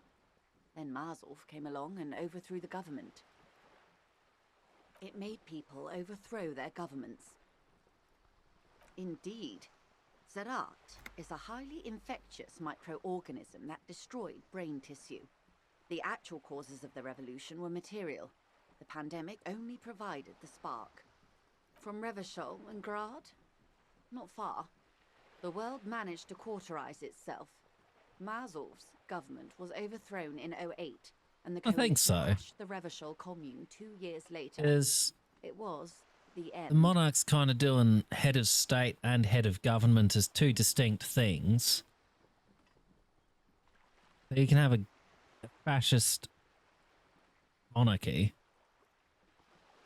provided the two were, distinct in that regard. I don't see why you couldn't. Why? You and I, officer. Our lives in the zone of control. Yes, it's still a monarchy, but it's being kind of described or defined as fascist in nature in a separate way. So it's a monarchy, but then you can chuck in whatever descriptions you need. Fascism's still authoritarian. Something tells you her life and yours are not that similar. Maybe it's because she has a boat and you have that necktie? A pair of pants? Well, to what extent, though?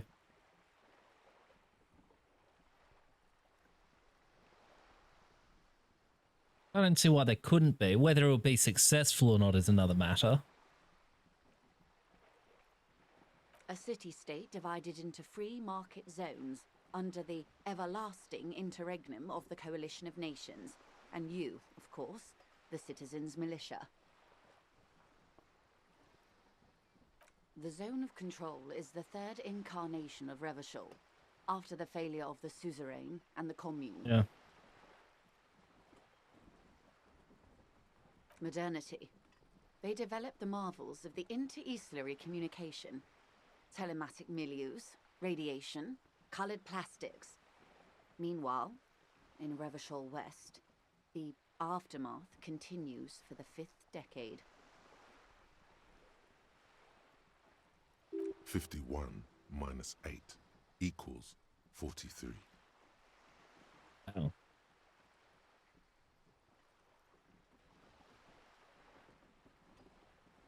Time flies. The 20s saw a decade of urban war, west of the river leveled, offshore platforms in flames.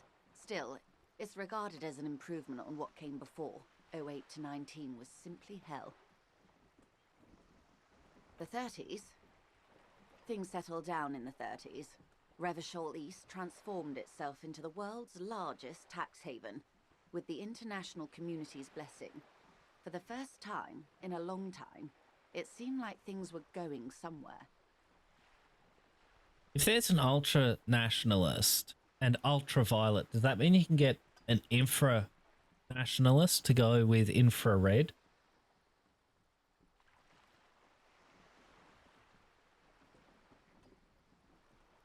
No.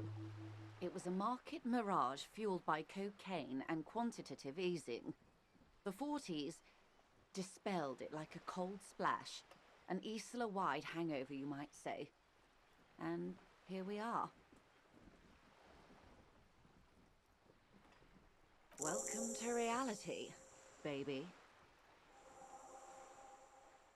For her to be where she is, Wild Pines Group must have picked the right side.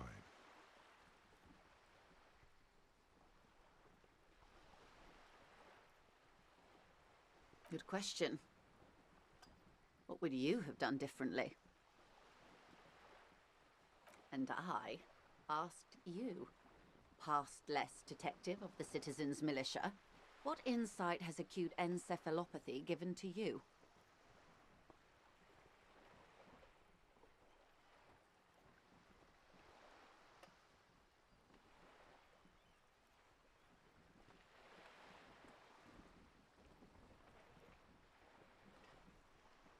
So a quarter of humanity simply lost their minds. And how would you stop a prion, a complex folding protein, unlife, with a technology 50 years ago?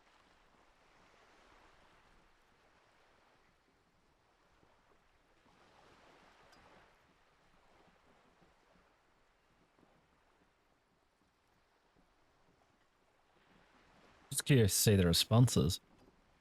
Good hygiene. Really. A very moderate solution to an extreme problem.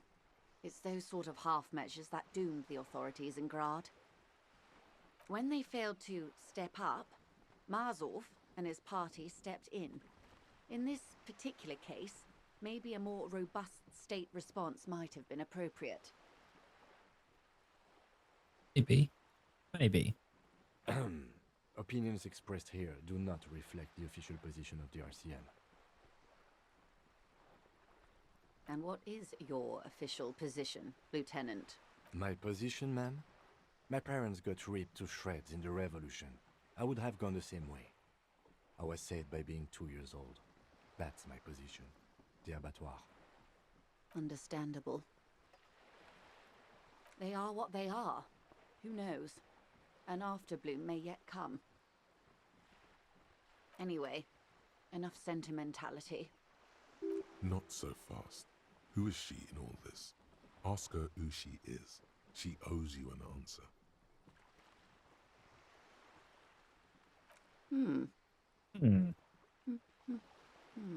I haven't the faintest idea, Europa.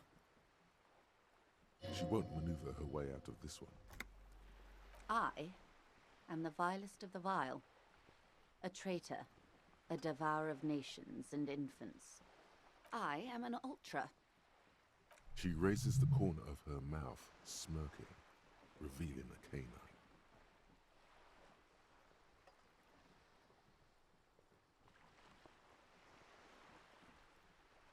Yes. I am the nether creature of the Forbidden Swamp. I pushed the king under a shit wagon and betrayed the revolution.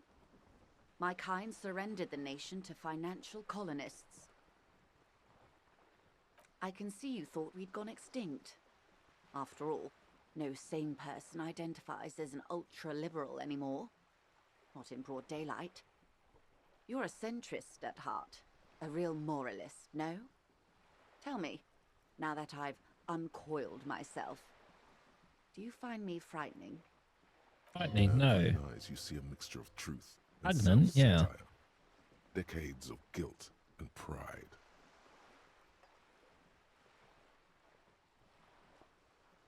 A fitting punishment, to be forgotten, if not forgiven. Save a prayer for us in our chateaus on Ozon and in Stella Maris. Yeah, that's what it sounds like. When the dust settled, the Liberals were the only ones left to clean up the mess. By virtue of their survival, they were handed enormous power to shape the future. This was all our last generation managed. With due respect to our overlords, the eternal caretaker government that keeps Martinez a monument to the efficacy of its artillery, I would not have relinquished sovereignty to the coalition. Not here in Martinez, and not in the Stella Maris or Delta Beachheads either. She realizes her small, cold fists are clenched. She loosens them. Then for my daughters, we had an obligation to defend our sovereignty. We should have burned the whole Isla down rather than let them have it. Dark orange flames reflect in her green eyes. An oil fire on the ocean. Yes, I suppose I am. But I wouldn't be a patriot anywhere but here.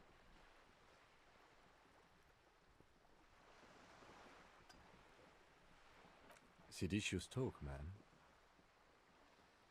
Perhaps. My intellectual vanity will be my undoing. You're no dummy yourself.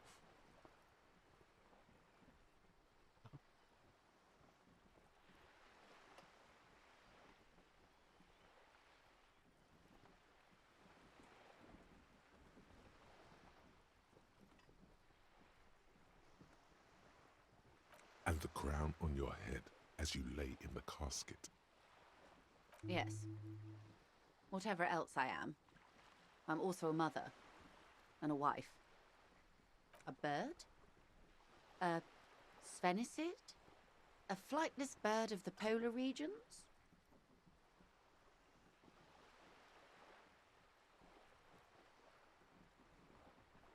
A truly terrifying thought for you, Cal.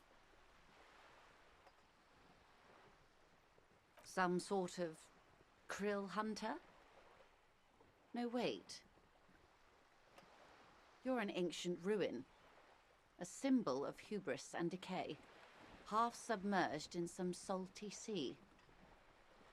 Of course you're not, my dear. I'm just terrible at guessing games. Ah. This is the pier of Rue de Saint-Ghislaine, 33A, where the tenants have been kind enough to rent me a slot. Or two.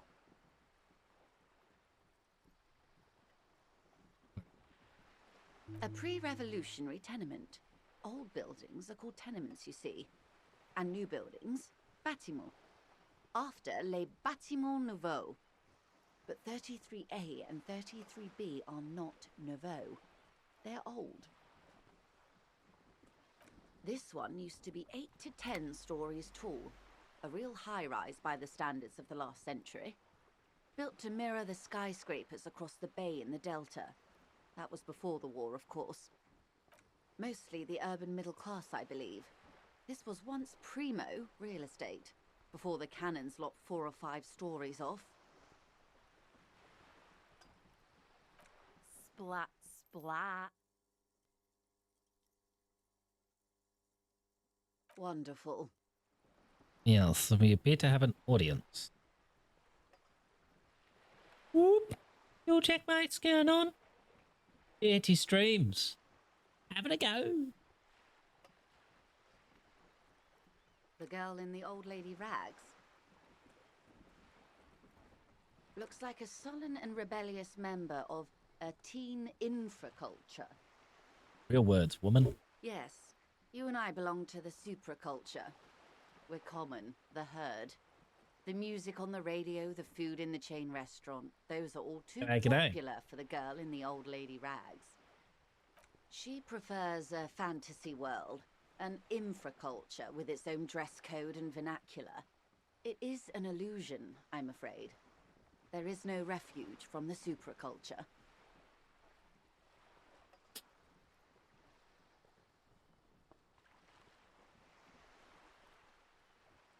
I can't. That's how simple it is. One may dye their hair green and wear their grandma's coat all they want. Capital has the ability to subsume all critiques into itself. Even those who would critique capital end up reinforcing it instead. All right. What next? Suddenly, you're not so sure you're part of the supraculture. And what would that be?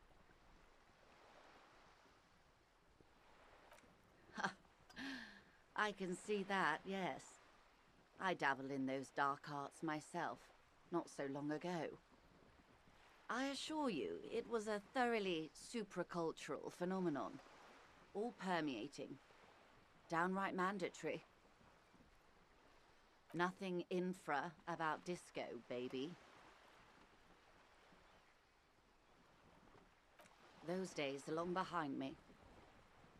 And even in the early 30s, I would say I was more of a new girl. Disco was a minor, but still enjoyable facet of the whole thing for me. The new, a cultural era. Disco committed suicide. In the 30s. It came out of post-revolutionary rebishol. It was ultra-liberal. Ugh. It involved lots of partying, as you might imagine, and champagne-coloured everything. By the looks of it, that would have been when you came of age. Now.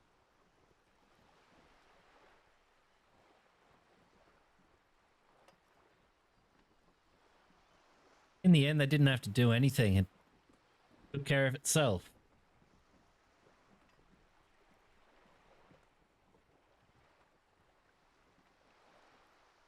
Of course, you're much more grounded.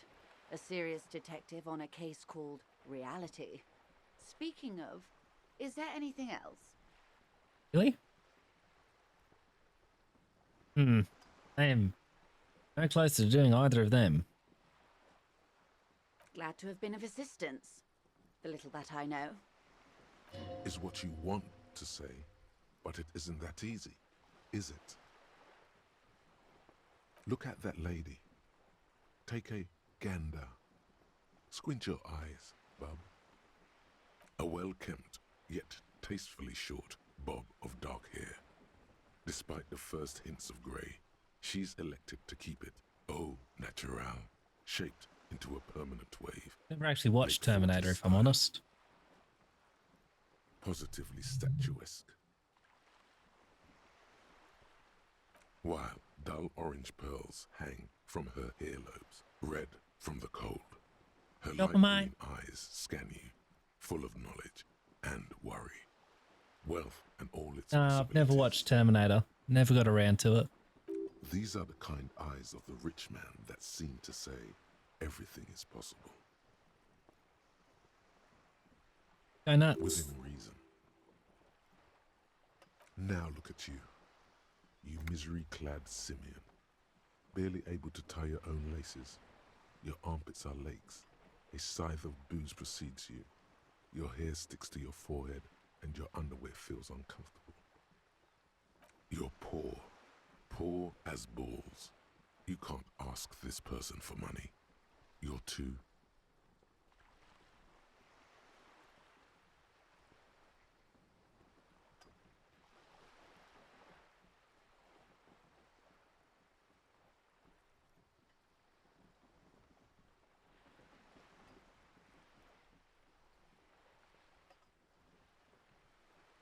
Shame? You haven't really been in the presence of gentlefolk either, have you? What shame is there to be felt in front of these dock workers, cops, and hotel clerks, but to belittle yourself in these eyes of Odinin? As I was saying, if there's any way I may be of assistance, please don't hesitate to ask. Not ideal. It's quite straightforward. Someone is using Terminal B to smuggle raw ingredients from the Samar and Isola into Revachol with the Union's blessing.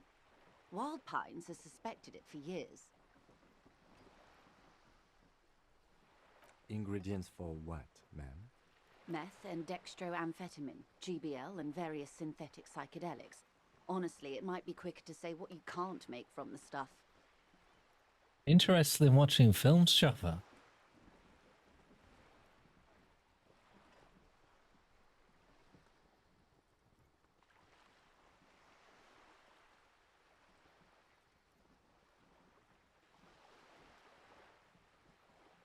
Yes. After they clear the terminal, we lose track. The actual production is taking place at various sites in and around Jamrock Quarter, north of here. Right, but that just sounds like a Far Side comic. Wild Pine seems to be well apprised of the local drug trade, ma'am. Do you mean to say the Union also produces the product? Sells drugs, I mean? We're in logistics. It's our business to know. And no. As far as the company knows, the Union does not produce it. They transport the ingredients for a cut. Yes, but you won't get anything out of Evrat and the Dock Workers Union. Still, every chain has its weak link. The handoff. The motor lorries at the roundabout. Yeah. Unlikely, officer. I'm talking about the lorries. Once the ingredients reach Jamrock, they're distributed to a network of local manufacturers, well beyond our grasp. But in transit, they may be vulnerable.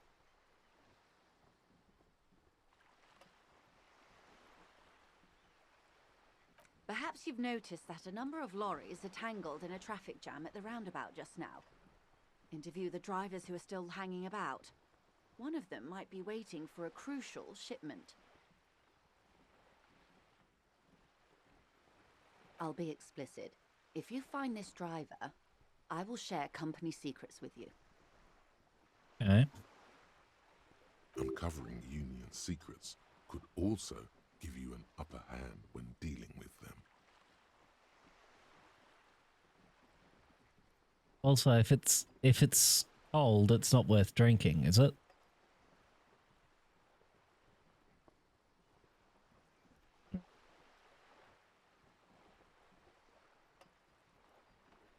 We did. On more than one occasion. Apparently, there's some sort of inter-precinct disagreement about whose jurisdiction this area falls under. We know the company has launched its own probe into the Union's alleged involvement. We also know it's come up empty. It's not just the RCN. No one's been able to find any hard evidence. Well, here's your chance, officers. No. We asked East Motor Track to raise the drawbridge. The road company is a partner of one of our subsidiaries. However, This is a limited time opportunity. Once the complaint has been processed by the Trade Committee, they'll have no choice but to lower the drawbridge, and the operation will continue. Thousands of litres of raw ingredients will pour onto the streets of Revachol.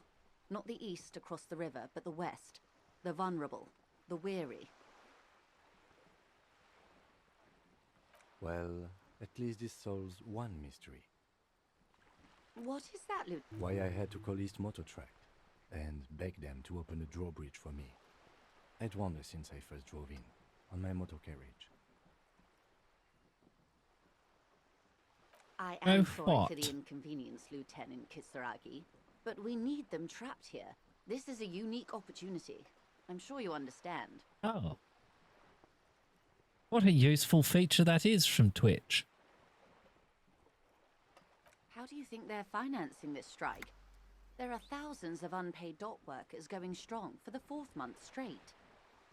There was a shakedown of local businesses preceding the strike. Many were squeezed to bankruptcy to fund it. With all due respect to these desert cacti, the contents of a few cash registers cannot provide for 2,000 men. The local businesses can scarcely provide for themselves. Thank you for the long follow. Precisely. Smuggled out of that very gate at night, most likely, then loaded onto lorries and driven to Jamrock. You simply need to find one driver who will open up to you. The two might even be connected.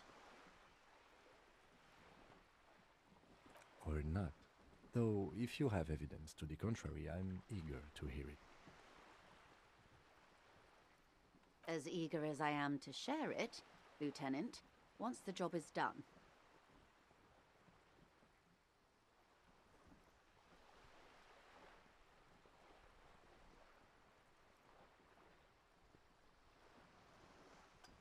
She simply nods. Of course, Detective. Take care.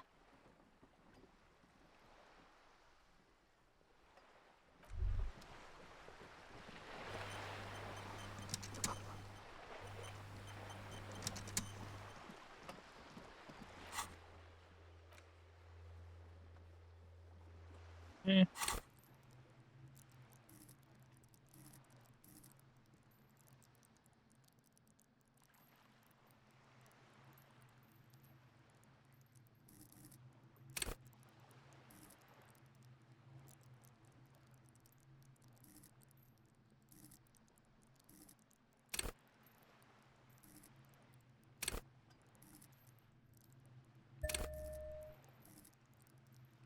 Pretty sure I have at least 2.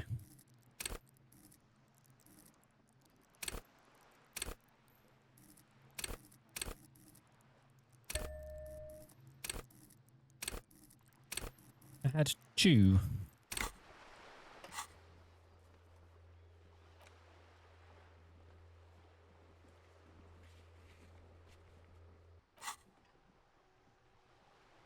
Sweet.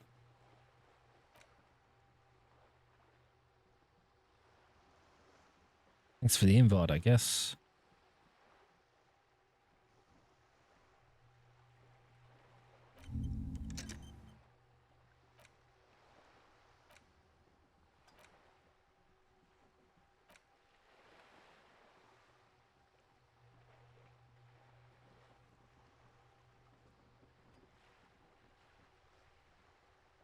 I don't know what these do.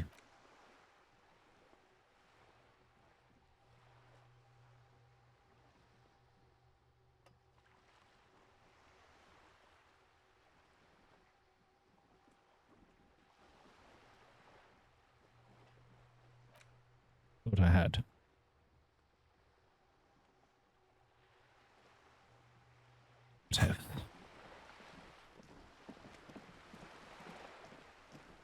What it means is that I'll be gone by the time you guys get here.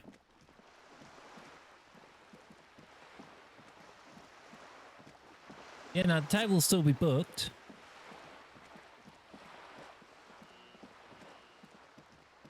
I'll just have left by then.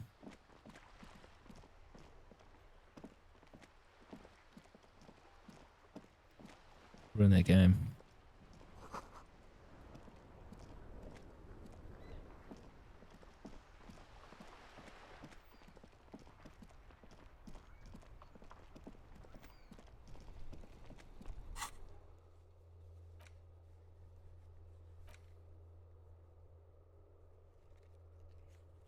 Yeah, let's actually do that quickly. Inside, you see a set of steering levers. That a could work radio too. microphone. All right. Ready? I turn, you press start. It's next to the preheater. The dashboard lights up with orange glow. The rounds per minute gauge jumps, and the engine of the Caprice Canadian comes to life with a whiny growl. The lights unfold with a little click, casting electrical light onto the ground before the vehicle. There you go. I'll turn them off from the remote once you're done. We just need...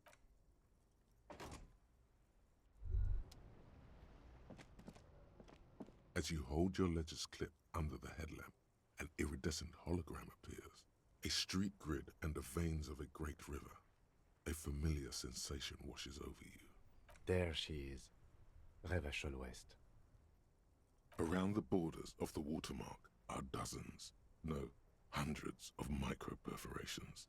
The rectangular watermark is overlaid with the logo of the RCM, and yet the major arteries of Revachol are all recognizable. They shimmer in the Kanema's headlights. A rat brazenly darts past you and disappears amongst the stopped lorries. In the distance, a child somewhere shrieks. A woman reprimands her in a voice no quieter than the child's cry. Ah, Martinez.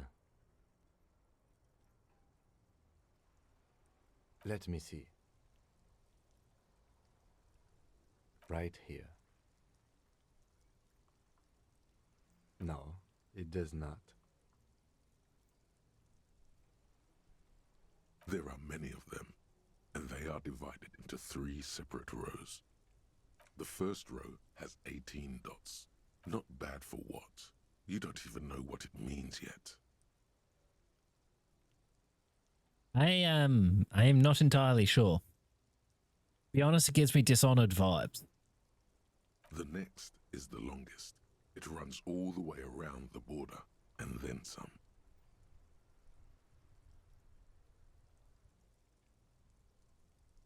There are so many, it's hard to count. More than 150, at least. Maybe even 200. The last row has 3 perforations.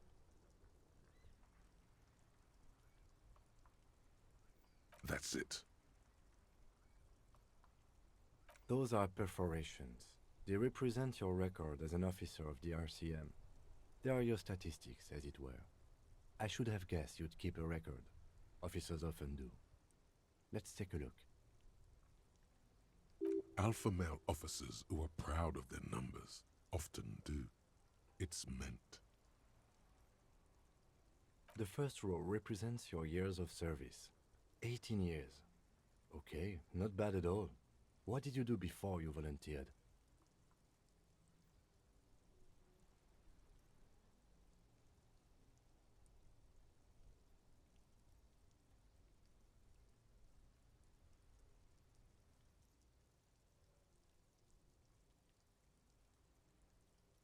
That's what it says. I might have guessed even longer based on your age. What did you do all those blissful years of your youth? Cool. I'm glad you joined us. Not a lot of money in doom crying. Let's move on, shall we? This next row, the one that wraps all the way around, is your number of closed cases. Closed is good. It means finished. You've got, let's see... Wow, more than 200. It's quite a lot, even for someone who's been on the force for nearly 2 decades. Usually, clearing more than 10 cases a year puts you in the 90th percentile of all RCM officers. Call it what you want. You were a valuable member of your precinct. Now, let's look at the last row. They're really building me up here.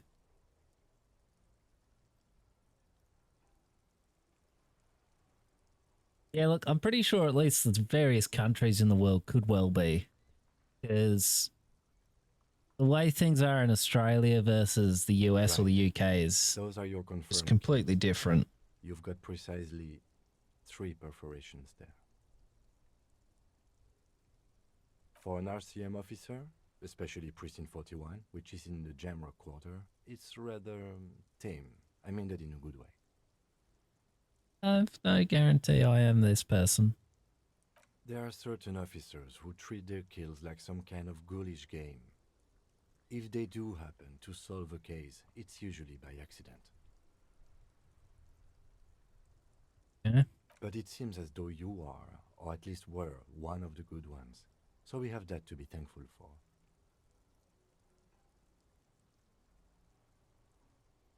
Yeah, and I feel like all this access to the available collected knowledge of history has led to an incredibly interesting effect where, with more knowledge available than ever in an easy to consume manner, people have gotten a lot stupider and considerably less competent.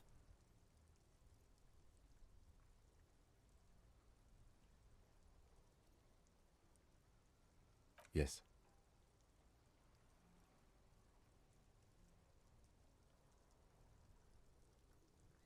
Self-assured, maybe. Notice that there's a very natural response to gravitate towards those of the same opinion as yourself, and you end up with echo chamber after echo chamber in your social media. Some more effective or self-destructive than others. Then you end up with question I've had burning in my mind for a few years now. Just because we could, does that mean we really should have? Personally, I find it helps to keep up a few hobbies. Why not gardening? You've already got the yellow gloves. If you want to pour out the booze you've been carrying around on duty, I'm certainly not going to stop you. A dark pool of cheap wine appears at your feet. It shimmers in the lights of the Kanema.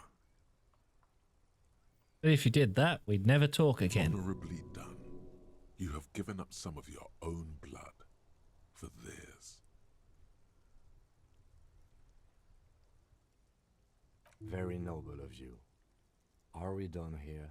The lieutenant nods. Right. I'll go turn off the lights.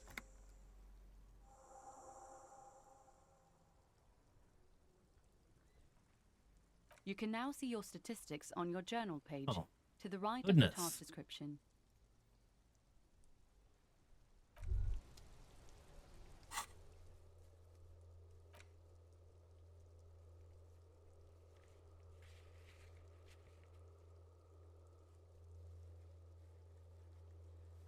What do you keep doing that?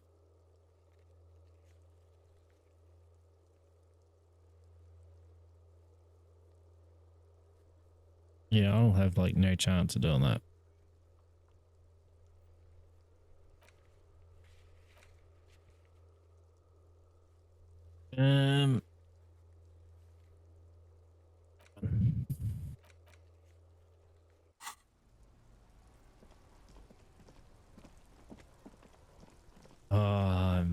I don't want to have to deal with that prick.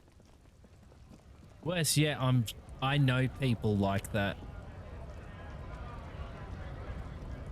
Scab?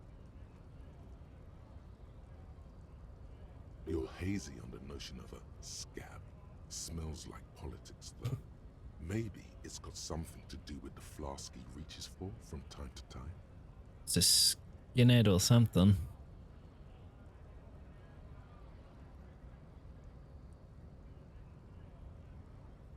A kind of a worm, content with mere survival. They come, they want to do our job for shittier pay, screwing over both themselves and us. Everybody loses. Beats me. Somewhere in the ground, I think.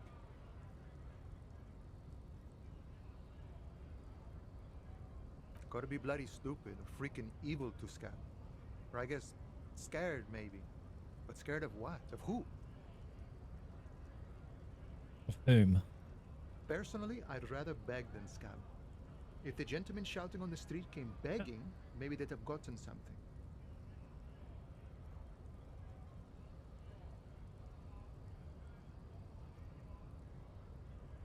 We've explained the matters, but they don't listen. This lot would be reasonable and go home if the big guy wasn't riling them up all the time. I was just messing with you. No one's ever seen a cop scab. Imagine, you cops going on a strike, but then another cop comes in and says, let us cop for less money.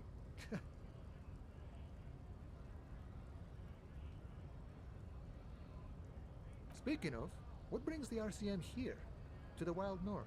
Come to see the strife? Murder, huh? That sounds like a lot of hard work. You'd never see me investigating a murder.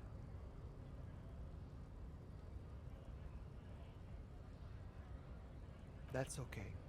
I have no idea what I'm doing either. I don't even know what day it is. Don't tell me. It's a better day that way. My friend, I respect the right to roam. The open range awaits. I don't operate in that capacity. I'm not a granter of passage. The passage grants itself. If it's all so simple, why don't the strikebreakers just go up the stairs? Aye. Walk right past Measurehead and go in. Yeah, the 2.5-meter tall Semini supremacist there. Walk right past him, then press the button to unlock the door, then go past him again, and you enter the arbor through the office. Está. Don't worry, I'm sure it's not completely impossible. For example, you could best Measurehead in a physical confrontation, or you could convert to a Semini supremacist worldview. Or, maybe it actually is completely impossible. Jean-Luc himself would say the philosophy has proven overly heroic for the scabs to convert to. Not enough intuition. Not yet, no. He's incredibly strong. Nice understated humor at times. I appreciate that. You know, serious business. I'm sure the big boss will be glad to tell you. You'll have to ask him first. He's a chatty guy. Wants to talk about the strike. Return once you've met the union boss and are on a better footing with the organization.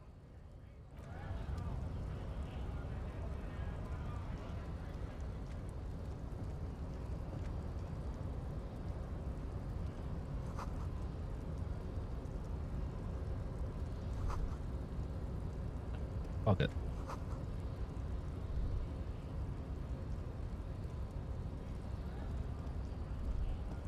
And we gotta find out what happens exactly.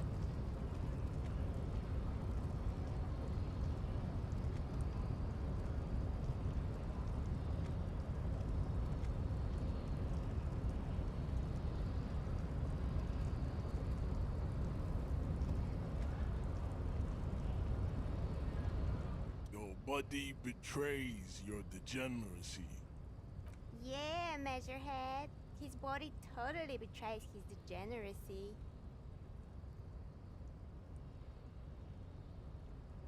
You have succumbed to Al Ghul. You reek of it. An invisible sword of Al Ghul emerges from your throat. You cannot see it, but others can. It is making the woman in... It's not good. It's like a rat crawled into your stomach, got drunk and drowned. Yeah, that's kind of what I'm thinking.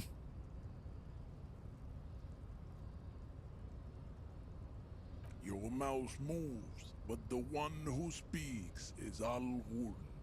You are but a Occidental Haplogroup B4 is done giving orders around here. The influence of the Ham Sandwich race is waning.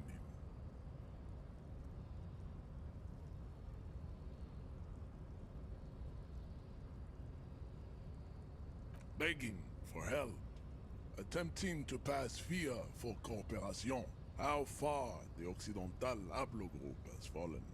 You were once a noble and powerful race. You gave the world eugenics, electricity, and powerful weapons of war like missiles and aerostatic aircraft.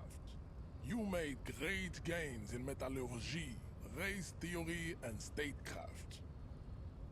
You dominated lesser cultures, like the deformed Himians and the inexplicably potato-obsessed Khoikos. But now your ascent to the genetic summit has halted. You are obsessed with sadness and with frivolous pop. I don't really know what that means, but okay. That was direct to Europa. I don't know what the RMB thing is. Isn't that right, babe? It is, baby, yeah. There is a button right behind him, just out of reach. It must be the one that opens the door to the harbor. It is my task to keep the degenerate drunks from entering the harbor. Enough with this begging. You should leave the stage of history with dignity by inviting the other races to a great world war.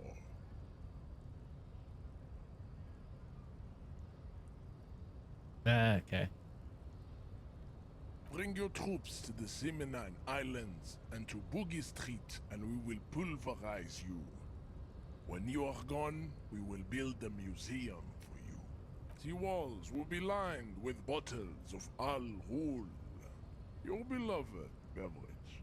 Inside, we will store the odes to homosexuality you call art, and your microcephalic skulls. There may be a peaceful solution to this. You could internalize Measurehead's race theory. He would take you as one of his own.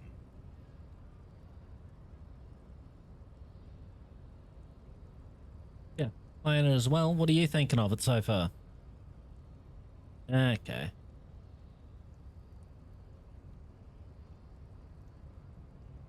Well, not as such. What you do with a mastery of advanced race theory is up to you. You could reject the findings, sure, or accept them and become an advanced racist.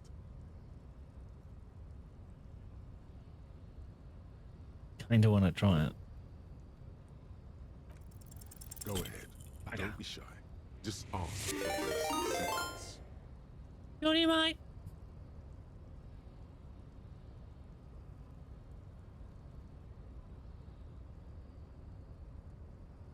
In.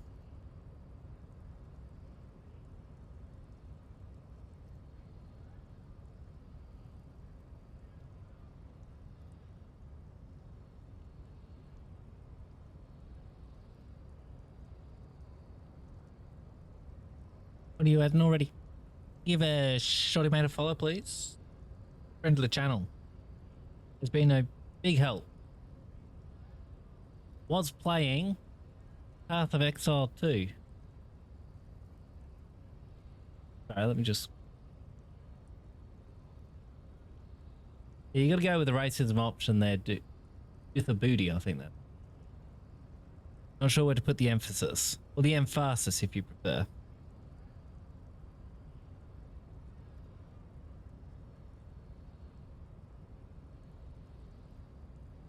That's understandable. Jean-Luc Measurehead is a sage and an intellectual giant of race theory. Who are you, handmaiden of Al Ghul?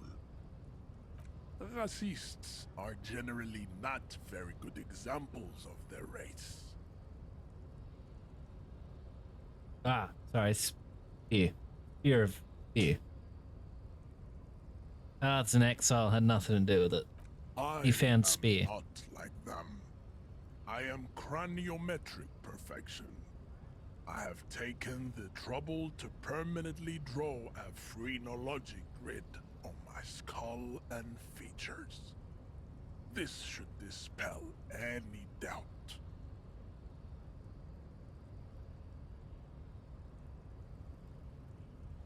Correct.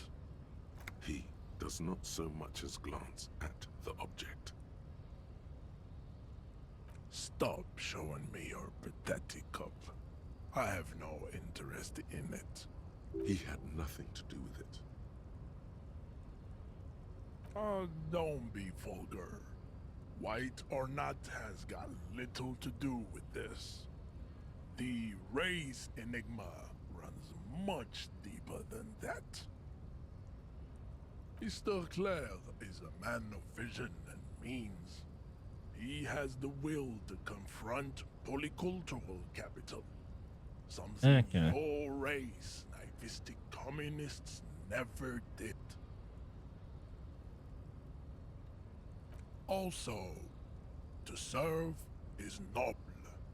It takes discipline. Your petulant individualism has only contributed to your race failure. It is lax and moronic.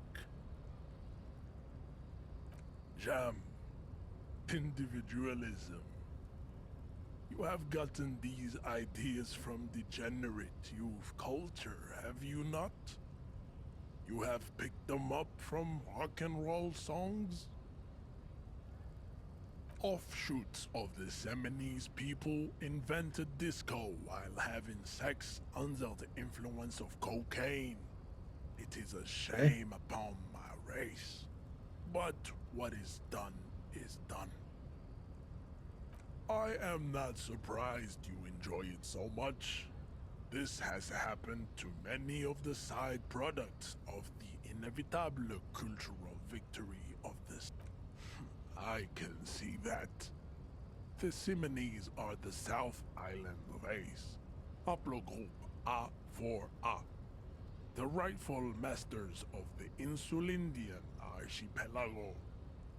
We are the future. I am a descendant.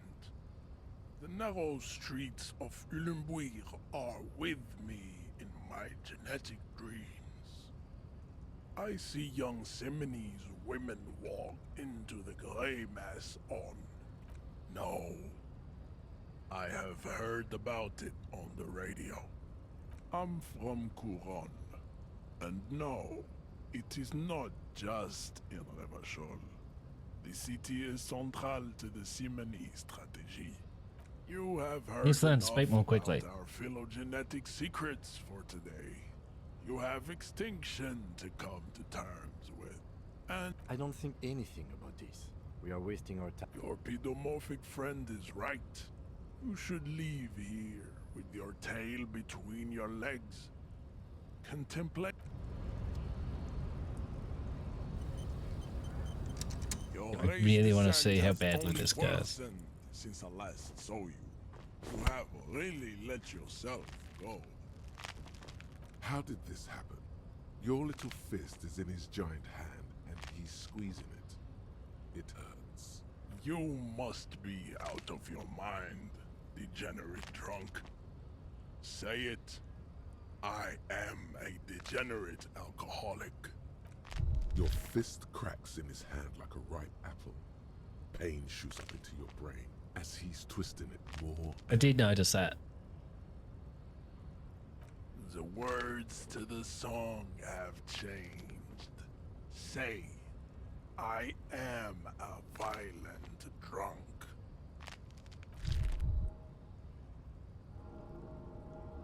Oh, I want to see what happens.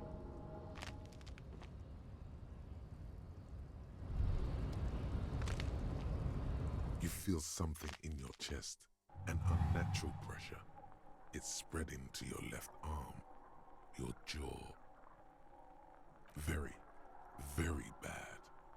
This is the end bad. There's no shame in surrendering now. We all do. It gets so dark. You don't even see her face, like you always thought you.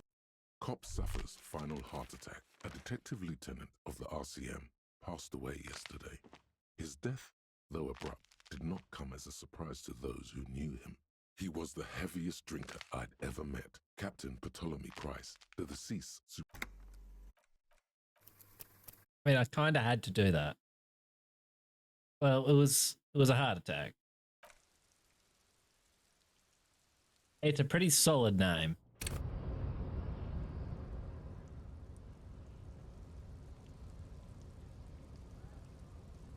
Follow me. Good name.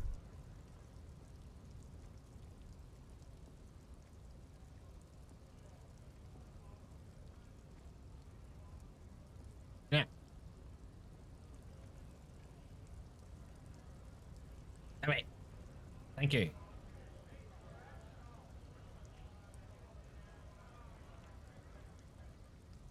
Bastards!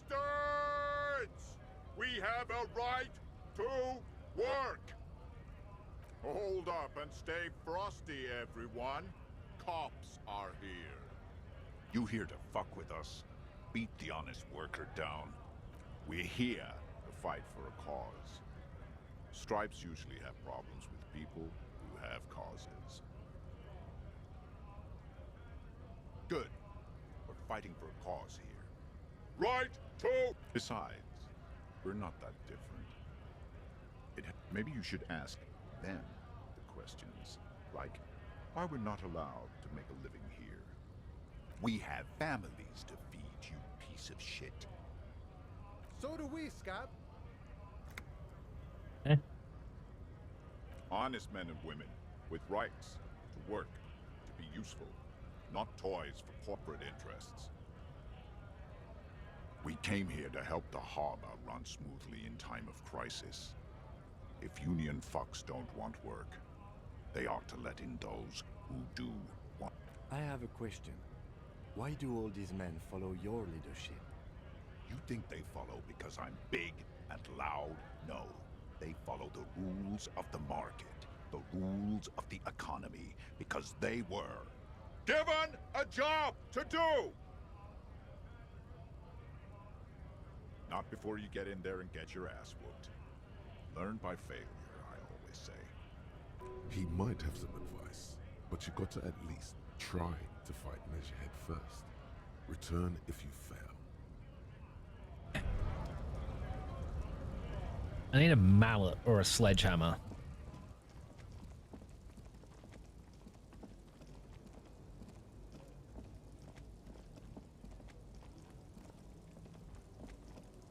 Well, that too.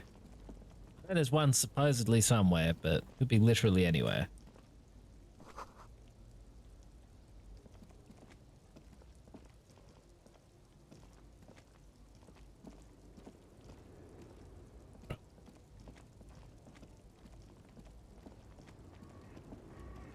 That's more over there. No, just that all. And I have precisely one bullet too.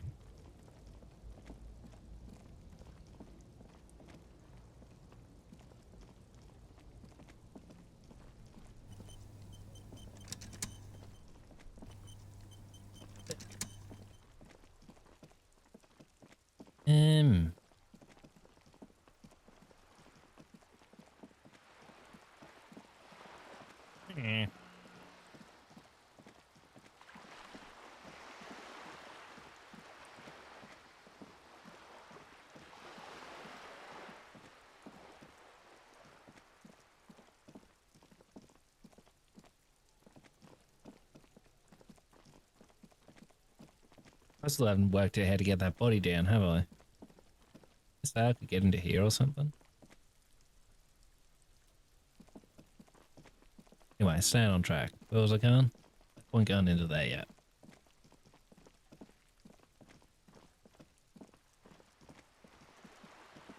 Honestly, I think I'm mulling things over.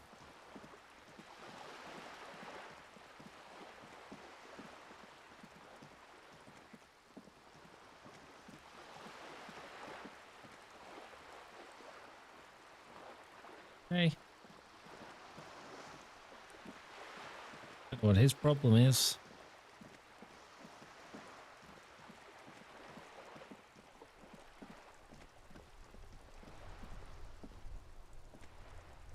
Have you no shame? Whining about your back every time you bring out the measuring tape. René, you're a man with a fork in a world of soup. Please, let's just try to enjoy the game, all right? I'm trying to, but you keep breaking my concentration. You're old. I can see that. We're both... These manly men are playing balls. This is a ball game. Grab a ball and play it. Don't ask questions. That's the spirit. Don't even waste your breath asking about the game. They wouldn't know anyway. They're way past their prime. So rude. Narrator.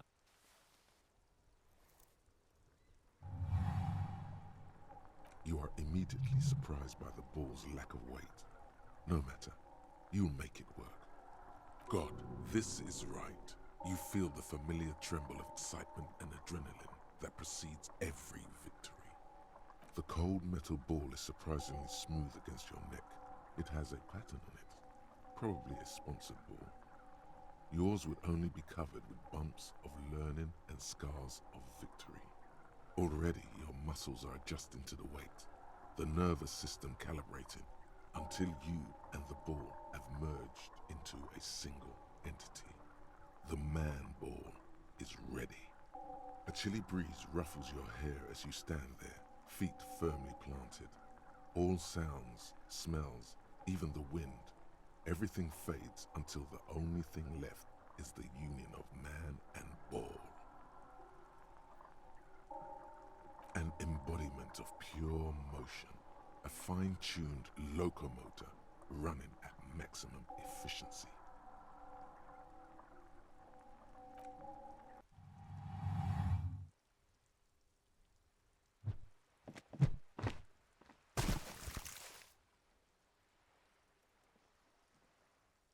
Merde! Bordel de merde! A whorehouse of shit?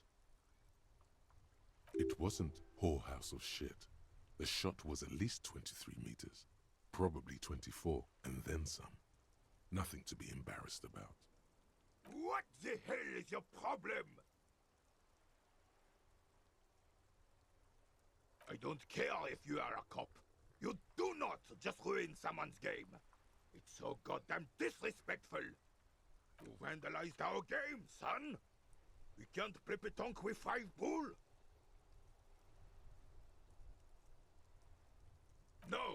No, you don't. Our pétanque game is ruined. We want our bull back. Take it easy, René.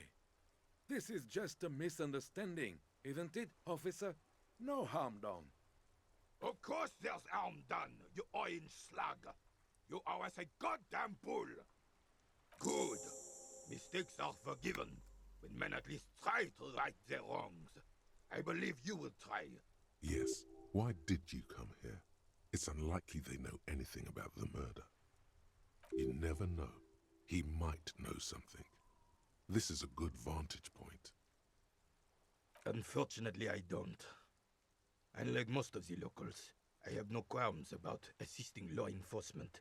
But this affair has passed me by completely. In Martinez, the union is the law. So can you really blame them? I think Mum bought a set once, but Cop is a pejorative. I don't know where they are now. I don't have a problem with policemen. On the contrary, I admire the effort to bring order to ours. He doesn't know about the crime. Your time is better spent discussing politics. I'm confident they are indispensable in regard to all the paperwork and other administrative duties. No man can afford to turn his eyes to the horizon if his rear isn't secured. If the womenfolk take care of that, then men can tackle the bigger issues. The RCM doesn't discriminate. Women are held to the same standards as men, and as reflected in the quarterly statistics, are equally effective in their jobs. Unlike men, they also have to deal with the very same mentality you two are displaying right now. If it weren't for this, they would outperform us.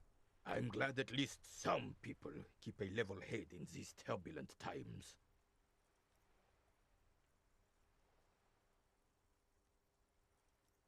Yes, the terrain here provides an interesting variety to a familiar game. Yes, it was left by heavy artillery fire. Why what? Because that's what happens when communards hijack your country execute your supreme leadership, and turn your capital into a slaughterhouse. You use heavy ordnance to clean up your home. Sadly, no. It was the foreigners who brought them to their knees. We fought valiantly. Too valiantly. So valiantly we got licked. Should have fought dirty, like they did with their suicide sex cult propaganda and mad anarchist women strapped to shrapnel bombs. We didn't though, and we lacked caliber. God bless him, but the suzerain's cannons simply weren't big enough. It was probably a bit more complicated than that.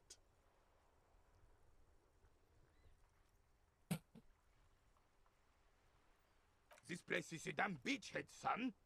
They didn't do it because they didn't like it. They had to soften the commies up first.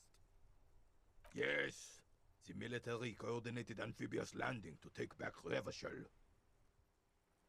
Martinez was used as one of the 3 footholds in Revachol during Operation Deathblow in 08.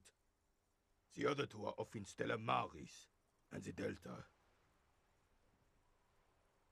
This here is Blood Ground, where coalition boots first made landfall and cleaned those rabid dogs out. Most likely, we're playing pétanque on their mangled corpses.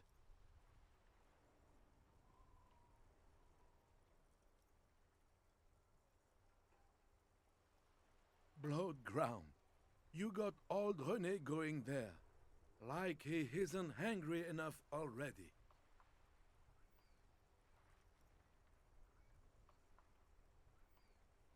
Damn right, son. They lit the fire of hell on the city before they stormed it. And it worked, too. The rest of the city got cleaned up, but Martinez they keep as a monument. And now the Union Socialists are practically running the place. Well, it's your own damn fault. You, we, the coalition, Revachol, whoever you want to blame, never finished the job. Officially, the party never surrendered. Of course they not. still all influence. You don't even begin to truly understand the players on the table, let alone the specific circumstances surrounding the... What do you think? Thinking men have opinions on these things. Present one.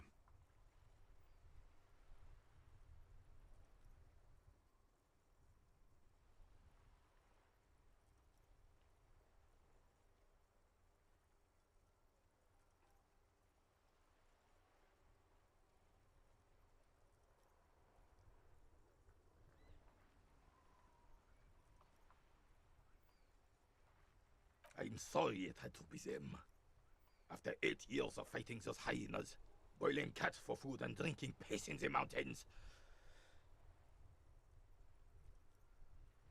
I would have preferred if the Right Honorable King Guillaume returned through Revachol, or even if that damn clan Frissel had risen from the grave and led us. Sadly, that was not the case. It was not. Instead, all that is just, holy, and beautiful in the world was wiped away, and now it's neon signs with toothpaste ads everywhere.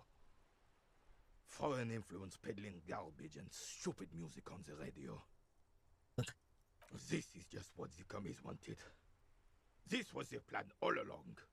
This is what they wanted to replace the role of the suzerain with.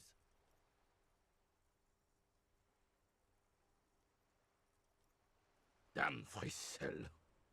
He was the king we couldn't protect. The Carabineers failed him, and the crown. He died in the hands of the Hyperlay, in a very public execution. He slouches as he says that. It makes him smaller, admitting they left the king to the mob. A true king in both blood and mind led Revachol before Frissel. He would have been better, but the damn commies drove him into exile. Exiled, Joyce said Guillaume ran and his nephew, Frissel, was shot in his place.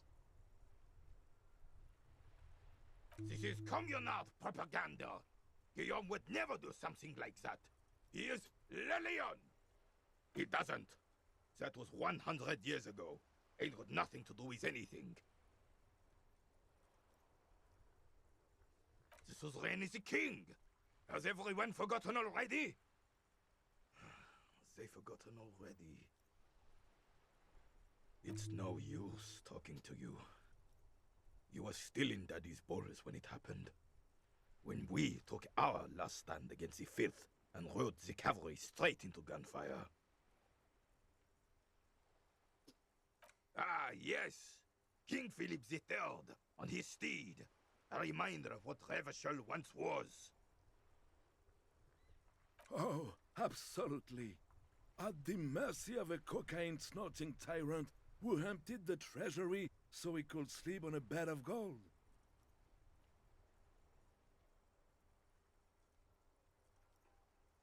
Cocaine. Cocainum. Sounds like our kind of king. And just imagine what kind of cocaine a king would have had.